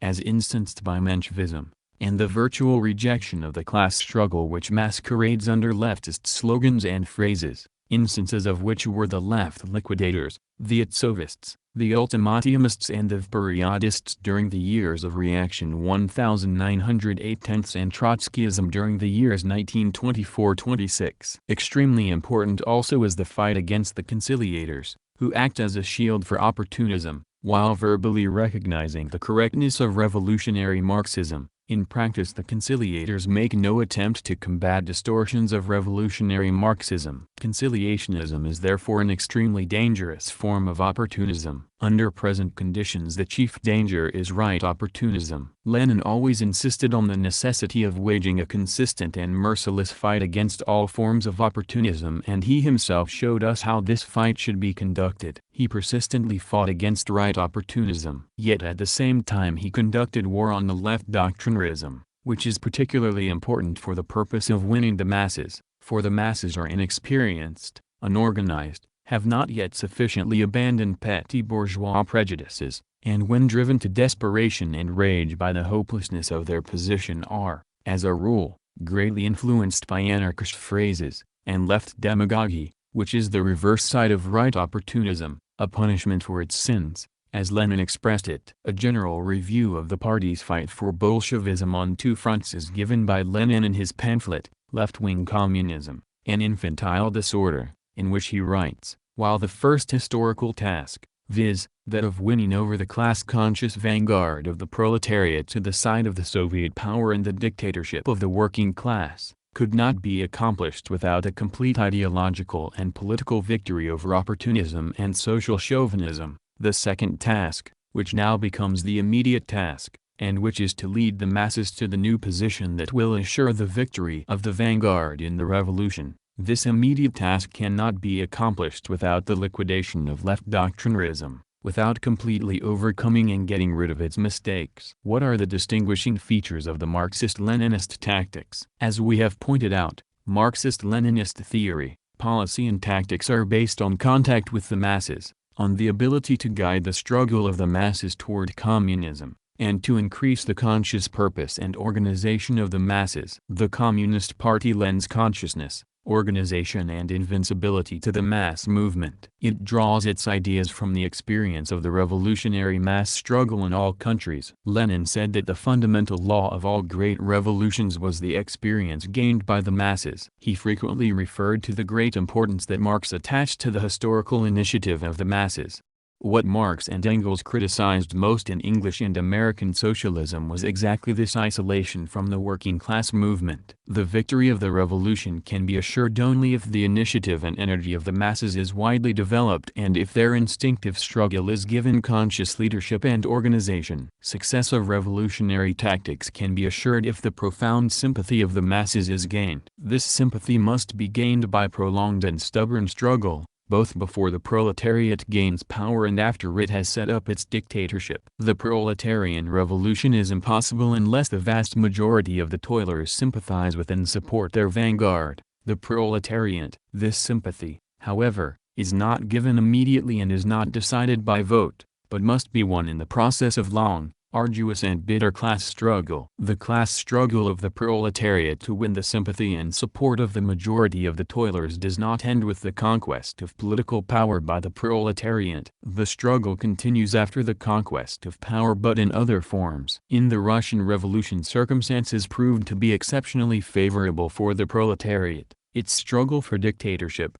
For the proletarian revolution took place at a time when the whole people was armed and when the whole of the peasantry was anxious for the overthrow of the power of the landlords and was outraged by the Kautskyian policy of the social traders, the Mensheviks and the socialist revolutionaries. But even in Russia, where at the moment of the proletarian revolution circumstances proved to be exceptionally favorable, where remarkable unity between the whole proletariat, the whole army and the whole of the peasantry was immediately established, even in Russia the struggle of the proletariat for the sympathy and support of the majority of the toilers took months and years after it had set up its dictatorship. The long and persistent fight for the sympathy of the masses must be carried on systematically. The sympathy of the masses must be won by the tactical methods and by the aims and purposes for which the Communist Party is striving. In its tactical leadership of the revolutionary struggle, the proletariat must be guided by two basic postulates. First, Leninism does not prescribe any particular form of struggle to the proletarian movement, but strives to master all forms, for example,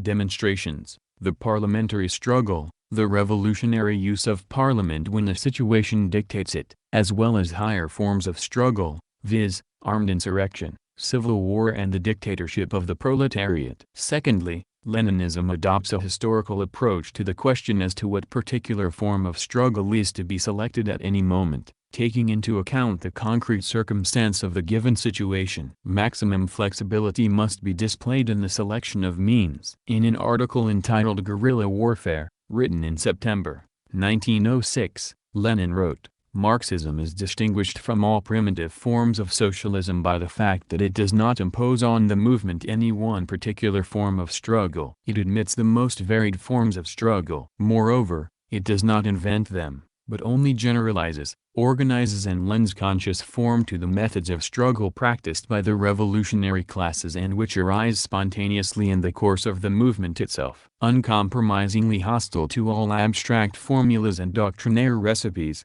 Marxism demands that the most careful attention be paid to the mass struggle of the moment, which, as the movement develops, as the consciousness of the masses grows and the economic and political crisis becomes increasingly acute, creates ever new and varied methods of defense and attack. Marxism, therefore, absolutely does not reject any form of struggle. Marxism cannot confine itself to the forms of struggle that are practiced and are possible at the given moment, but recognizes the inevitable appearance of new forms of struggle, that are still unknown to those who are taking part in the struggle at the given period and which arrive with the change in circumstances. If one may so express it, Marxism learns from the practice of the masses and does not in the least claim to teach the masses the systematic forms of struggle, invented in the study. In left-wing communism, also, Lenin pointed to the necessity of learning and mastering every form of struggle and of being able to apply every one upon them with equal facility, so as to be prepared for the changes of circumstances that occur so rapidly and unexpectedly during a period of revolution. History generally, and the history of revolutions in particular,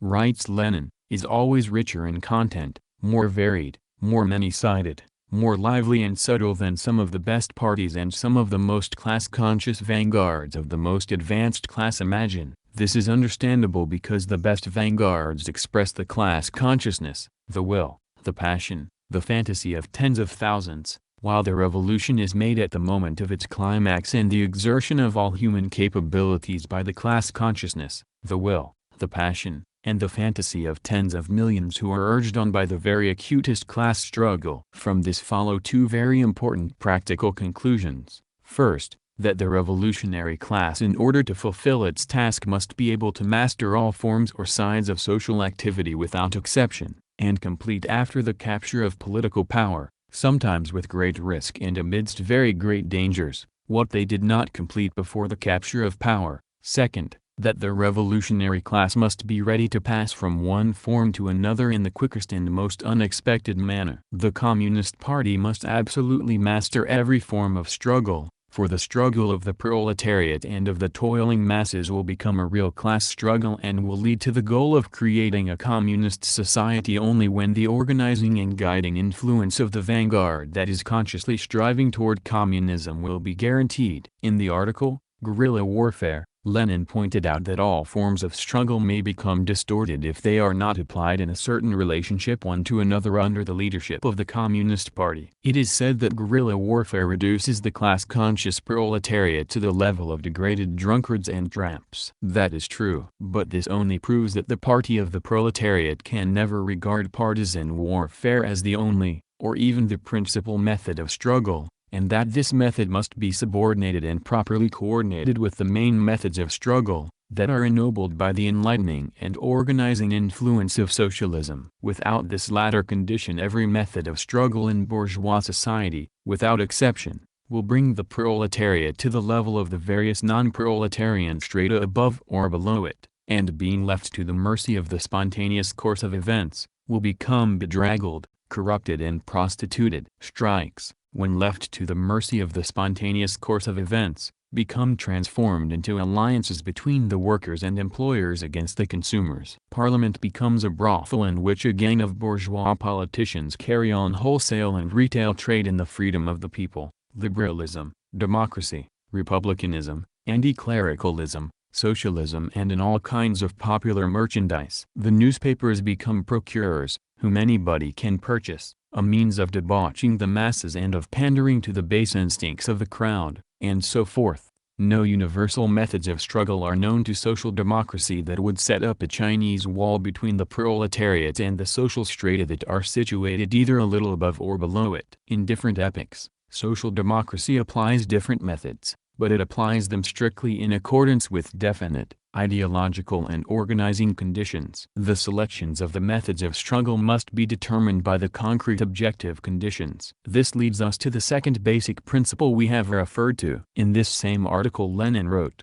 Marxism insists that the question of the methods of struggle shall be investigated from an absolutely historical standpoint. Those who would treat this question apart from the concrete historical circumstances simply fail to understand the very elements of dialectic materialism. In the various periods of economic evolution and depending on the varying political, national and cultural, social and other conditions, various methods of struggle assume prominence and become the chief methods of struggle, and accordingly the secondary and supplementary methods of struggle also change in their turn. To attempt to express a definite opinion, yes or no, regarding any particular method of struggle, without subjecting the concrete circumstances of the given moment and the given stage of its development to careful analysis, simply means abandoning the standpoint of Marxism completely. Marxist-Leninist revolutionary tactics are based on an examination of the concrete circumstances of the given situation. The purpose of this is to prevent us from becoming separated from the masses,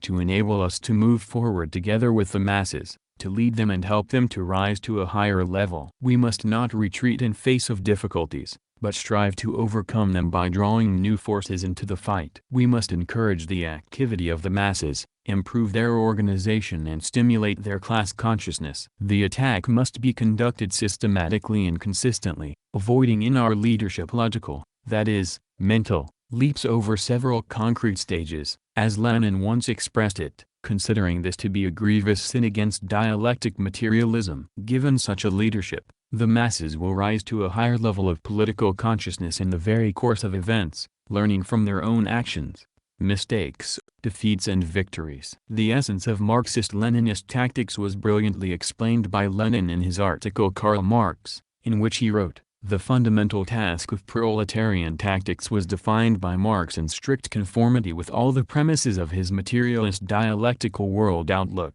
Nothing but an objective calculation of the sum total of all of the mutual relationships of all the classes of a given society without exception and consequently a calculation of the objective stage of development of this society as well as a calculation of the mutual relationship between it and other societies, can serve as the basis for the correct tactics of the class that forms the vanguard." Valuable material on this subject will also be found in left-wing communism.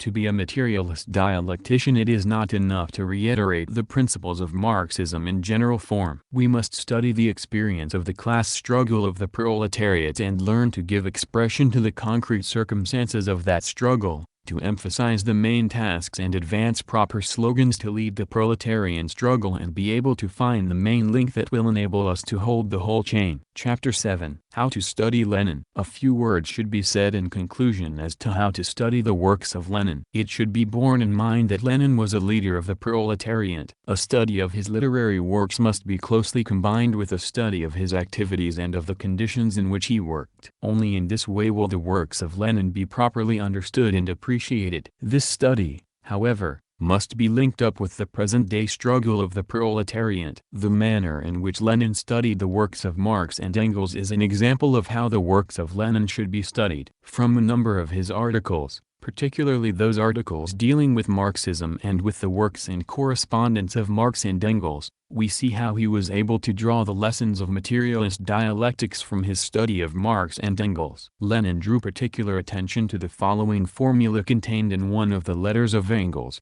Marxism is not a dogma, but a guide to action. None of the Marxists who had studied the works of Marx and Engels had paid proper attention to this aphorism, but Lenin quite rightly pointed out that it gives a succinct and excellent description of the very essence of the Marxian theory. Lenin pointed out that an outstanding feature of the method of Marx and Engels was the living contact they themselves maintained with the mass movement. In spite of their knowledge and tremendous erudition, they were free from the slightest tinge of pedantry or bookishness. As Engels said, the moment socialism was transformed from utopia to a science, it became necessary to treat it as a science, namely, to study it. The valuable knowledge inherited from the past must be mastered. But that is not enough. We must be able to draw lessons from the experience of the current struggles of the masses and at the same time take an active part in it, lead it and lift it to higher levels. Marx and Engels possessed this capacity in a very high degree, and it was this that Lenin considered to be exceptionally valuable and worthy of imitation. In his preface to the Russian translation of Marx's letters to Kugelman, Lenin says that, above everything else he, i.e., Marx, V.A., put the fact that the working class heroically, self-sacrificingly and taking the initiative itself makes world history. Marx and Engels attached the greatest importance to the historical initiative of the masses and were not dismayed by the fact that the activity of the masses might be accompanied by errors. Indeed, whenever something new is being created and the old ruts abandoned, errors are inevitable. The most vital revolutionary cause may be marred by mistakes, but the mass movement, the new experience gained, the creative spirit displayed in the new institutions initiated compensate for any mistakes that may be committed. In fact, there is no way the broad masses can be taught except by their own actions and by their own experiences. Marx and Engels never dogmatically thrust upon the masses views which they held to be correct, but which the masses could understand as a result of their own experience and not merely as a result of verbal precepts and preaching. But this cautious attitude in respect of the education of the masses was accompanied by the most exacting demands in matters of theory. In his introduction to the Russian translation of the letters of J. P. Becker, J. Dietzken, F. Engels, K. Marx and others to F. A. Sorge and others, Lenin speaks of the merciless, even ferocious war that Marx waged against opportunism. Previously expressed postulates must not be treated in a stereotyped way as universal precepts applicable to all times and all conditions without taking into consideration the changes that have taken place since those postulates were enunciated, and without a careful study of the new factors that have arisen and which the most penetrating minds formerly could not possibly foresee. When studying the works of Marx and Lenin, we must constantly bear in mind the circumstances in which they lived and acted, the conditions that gave rise to a particular slogan, or the persons against whom a particular polemic was directed. That is to say, their works must be studied with due appreciation of the concrete time and place in which they were written. The lessons drawn from the study must be applied to the present-day struggle of the proletariat, while the closest contact must be maintained with the movement and tasks of the class struggle of our time. Only in this way will the basic demand of Marxism-Leninism be observed, namely, that theory shall not be a dogma, but a guide to action, not a mere subject for academic study, but a science and a valuable weapon in the class struggle of the proletariat. Lenin's attitude towards science, the working class movement and the mass struggle was exactly the same as that of Marx and Engels. Like Marx, Lenin prized in the revolutionary class its ability to create the future.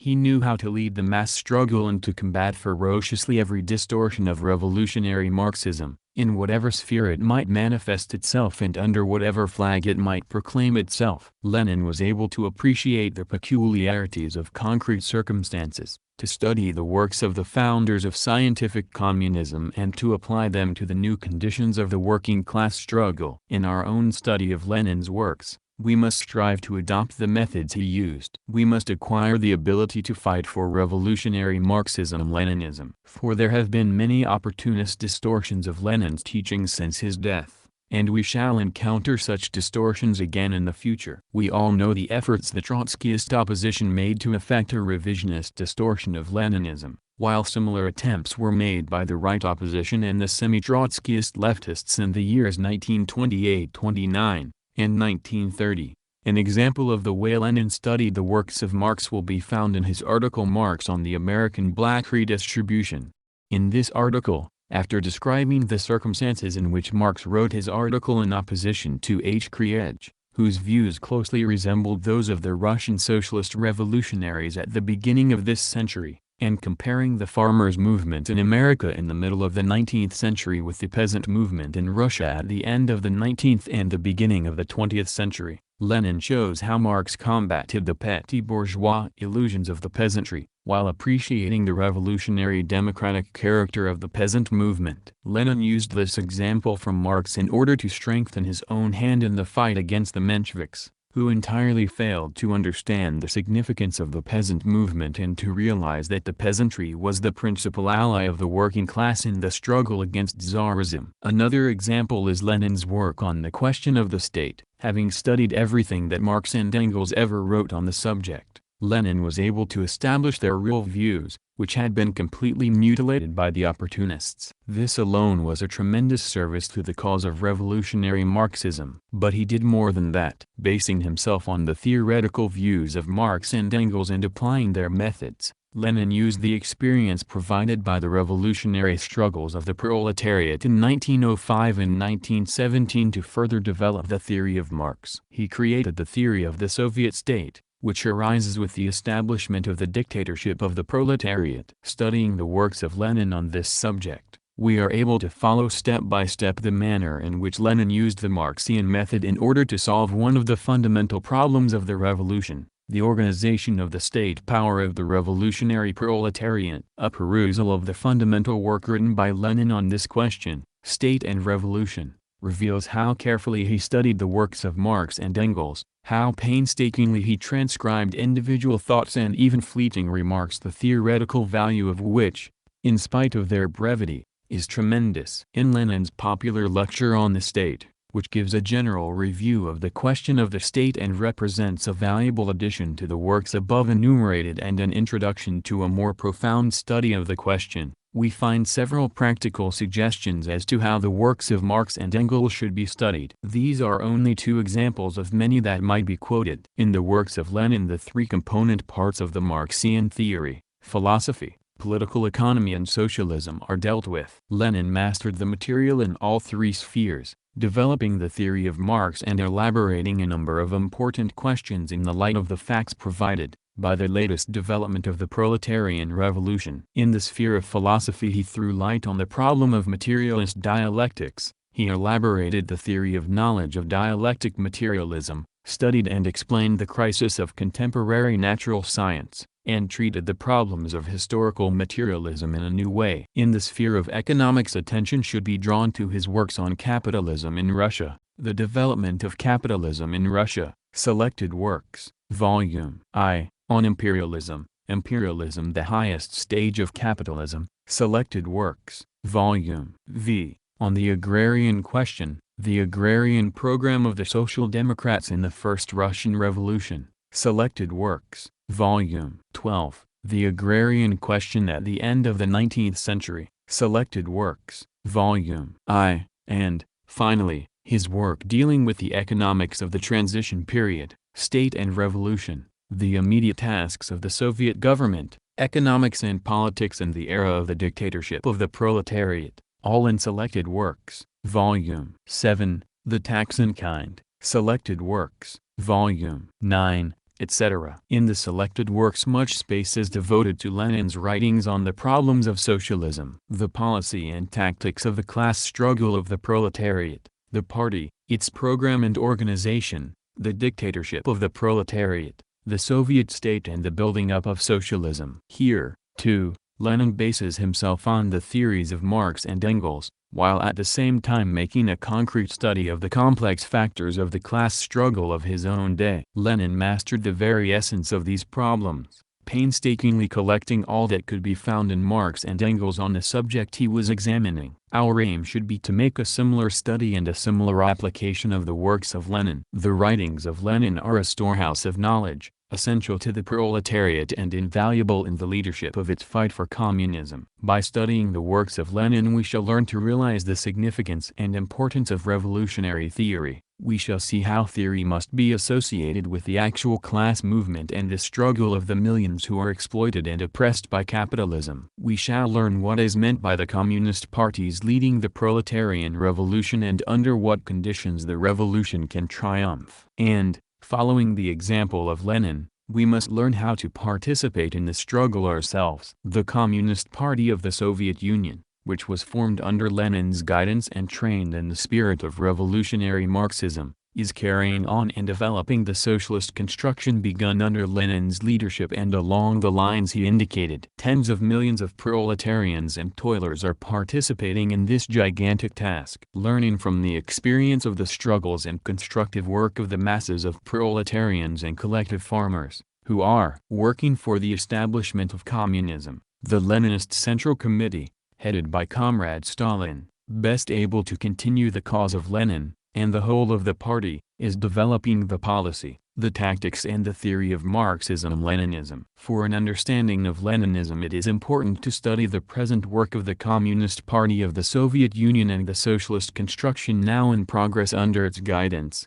as well as the international revolutionary movement and the fight of the Communist International, which was also founded under the direct leadership of Lenin. The full profundity of the theoretical works of Lenin becomes revealed only when they are associated with the struggle that is now proceeding. For they were written with the purpose of guiding the great struggle of the proletariat to victory. An excellent guide for those undertaking a systematic study of Lenin's writings is Comrade Stalin's book, Leninism, and this should serve as the principal guide to those who desire to obtain a thorough knowledge of the problems that Lenin so brilliantly expounded and solved. Comrade Stalin, the leader of the Communist Party of the Soviet Union, is the most outstanding Leninist theoretician. It was under his leadership that, since the death of Lenin, the fight against Trotskyism, the Trotskys in OVF opposition and the right opportunists was conducted. Alike in practical politics and in theory, and the two are intimately associated, Comrade Stalin is brilliantly carrying out the Leninist line. The works of Lenin are of the utmost importance to the class struggle of the proletariat. Leninism generalizes the experiences of the world proletarian revolution and studies all forms of the class struggle in order to make the best use of them and in order to develop the science that is essential to the proletariat as the vanguard of the struggle for emancipation from all forms of oppression and exploitation. This science must be made accessible to the vast proletarian army, for it will help it to achieve increased unity of action and consciousness of purpose. The better organized the vast numbers of proletarians and toilers are, and the more energetically and purposefully they wage the struggle against the domination of capitalism, the sooner the yoke of age-long slavery will be shattered. End of audiobook.